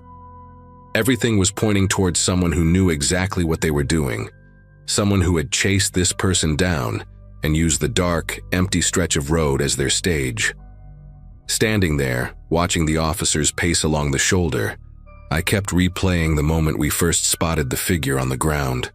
The noise from distant parties had faded by then, leaving the scene oddly quiet, except for the steady hum of police radios. A gust of wind carried the faint popping of leftover fireworks from somewhere deeper in the neighborhood, but it only made the silence feel sharper. Mark leaned against the car, rubbing his jaw, staring at the tire impressions like he expected them to rearrange themselves and reveal something new. Even though we didn't know the victim personally, the weight of what had happened hung over us with this heavy, intrusive presence, as if the road itself had absorbed part of the violence. As the paramedics prepared to transport the victim, the lead detective pulled Mark and me aside. He told us they'd found fragments of blue paint embedded in the gravel, consistent with the description of the pickup from the bar fight. He also mentioned that fresh footprints had been discovered near the grass, scattered and uneven, suggesting the victim had tried to run before collapsing. Something about the way he said it made my chest tighten again, not from fear but from the realization that the person had likely seen the truck bearing down on them. The detective asked if we were willing to give statements at the station later that week, and we agreed immediately. It didn't feel like a choice, it felt like something we owed to the person who never made it past that patch of road. We eventually drove home in near silence, each of us locked in our thoughts. The heater clicked occasionally, filling the car with that dry warmth that usually felt comforting, but that night it just felt wrong, mismatched with the mood. When we passed through the last intersection before our street, I caught myself scanning every approaching set of headlights, searching for mismatched beams or a lifted frame. It was an involuntary habit that stuck with me for weeks afterward. Even my daughter, who had slept through most of the ordeal, sensed the tension the next morning when she asked why everyone seemed extra quiet. Mark and I just exchanged a look, neither of us wanting to explain something we barely understood ourselves. A few days later, the detectives called to let us know the pickup had been found abandoned behind an old storage facility 2 towns over. The driver had fled on foot, leaving behind a mess of fingerprints and a cracked phone still logged into social media. By the end of the week, they'd taken a suspect into custody, someone known for losing control when drunk, someone who'd reportedly left the bar swearing they weren't done yet. Hearing that brought a strange mix of relief and frustration. Relief because the person wouldn't hurt anyone else. Frustration because knowing the motive didn't make the scene on that roadside any easier to forget. We gave our statements, answered every question, and did what little we could. But even now, whenever New Year's comes around, I find myself thinking of that quiet stretch of pavement and hoping no one else ever ends their night the way that poor soul did.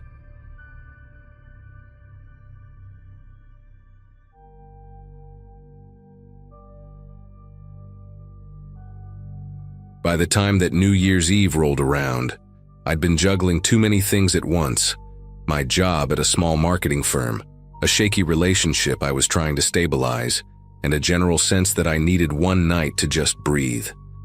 So when my friend Lucas dragged me to a house party across town, I figured a few hours away from everything wouldn't hurt. The place belonged to one of his co-workers, a guy I barely knew, and the house was packed with people leaning on countertops, laughing too loudly, clutching cheap champagne in plastic cups. I remember noticing the decor, random thrift store paintings mixed with those battery-powered candles that flicker like they're trying too hard. It felt like every room had a different playlist competing with the next. At some point, while I was standing near a doorway trying to cool off, a woman I'd never seen before approached me. Not casually, she stepped in close like she already knew me. She had sharp, restless eyes and this odd habit of tapping her thumb against her index finger like she was counting seconds. She asked my name, then immediately asked if I wanted to go somewhere quieter with her. I told her I wasn't interested and tried to be polite about it, but she didn't take it well.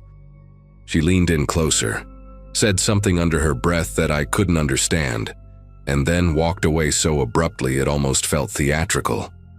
I remember watching her disappear into the crowd and feeling an uneasy pressure in my chest, like I'd accidentally broken some unspoken rule. Nothing else weird happened at the party. I went home after midnight, fell asleep on the couch still wearing my jacket, and woke up the next morning to a phone that wouldn't stop vibrating. At first, I assumed it was Lucas sending me blurry pictures from the night before. Instead, it was a string of messages from friends asking what the hell I had done. A couple of them weren't even subtle. One told me to explain myself fast. My stomach tightened as I unlocked the first link someone sent. It led to a brand new social media profile using a grainy selfie of me from years ago, slapped beside a long post claiming I'd assaulted a woman at the party. No details, no name attached, just enough vagueness to let people fill in the gaps themselves. Within an hour, the post had been shared into circles I didn't even know I was part of anymore. Old classmates, co-workers, neighbors. People who hadn't spoken to me in years suddenly felt comfortable chiming in with half-baked judgment. My girlfriend didn't answer my calls. Even my boss left a voicemail saying we needed to talk immediately. What really rattled me was the confidence in the fake profile's tone, as if whoever wrote it had practiced mimicking my voice. They added small things only someone who'd observed me closely would know. References to my jacket, the specific drink I'd been holding, the room I'd been in. None of it proved anything, but it painted a picture vivid enough for people to believe whatever they wanted to believe. I kept trying to reach people who knew me well, hoping someone would slow down long enough to hear me out, but most conversations shut down before they even started. One longtime friend sent a single message saying, "Man, this looks really bad," and then vanished offline. Even Lucas, who'd been at the party with me the entire night, hesitated when I called. He told me he hadn't seen anything happen, but that a couple of people claimed the woman I'd spoken with had left the house crying. That detail didn't match anything I remembered, but it was just specific enough to feed the spreading rumor. After we hung up, I sat on the edge of my bed, staring at the wall, trying to make sense of how fast the whole situation had taken on a life of its own. My first instinct was to track down the post's creator, so I dug into the fake profile. Whoever made it had gone to great lengths to hide their tracks. The account had only one friend, an empty-looking profile created on the same day. No personal photos, no background info, not even the usual list of random liked pages, just post after post pushing the same accusation, worded slightly differently each time, almost like they were testing which version would get the most traction. I tried reporting it, but the platform's automated system brushed it off, claiming they found no violation. Seeing that message felt like watching a door lock on its own while I was still standing outside. That afternoon, things got worse. My girlfriend finally called, her voice tight and clipped, asking me to stay at my place for a while so she could think clearly. I could hear chatter in the background, her sister, maybe a friend, feeding her their own interpretations while she tried to talk to me. I kept replaying every second of the night in my head, searching for anything that could have been misunderstood, but nothing fit the story being told. The woman from the party had barely spoken to me beyond that strange interaction. The more I tried to explain this, the more it sounded like I was dodging blame, like I was constructing a narrative instead of just telling the truth.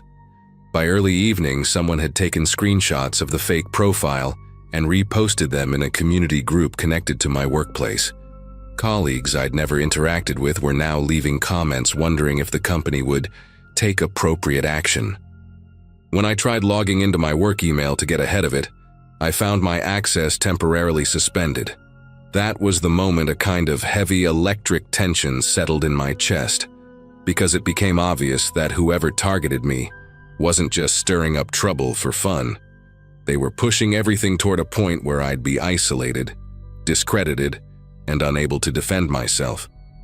And the scariest part was realizing that the only person at the party who'd acted strangely was the same woman, whose name I still didn't know. I decided to go back to the house where the party had taken place, hoping someone there might remember the woman, or at least give me her name. When I pulled up, the place was noticeably quieter than the night before. A couple of empty cups were still scattered in the yard, and faint music played from somewhere inside, like someone had forgotten to turn off a speaker. The host, a guy named Trevor, answered the door looking groggy and confused, wearing a hoodie with a faded logo and holding a half-eaten granola bar. When I asked if we could talk, He let me in but kept glancing at his phone as if expecting the conversation to go sideways. I explained everything as calmly as I could, watching his confusion shift into discomfort.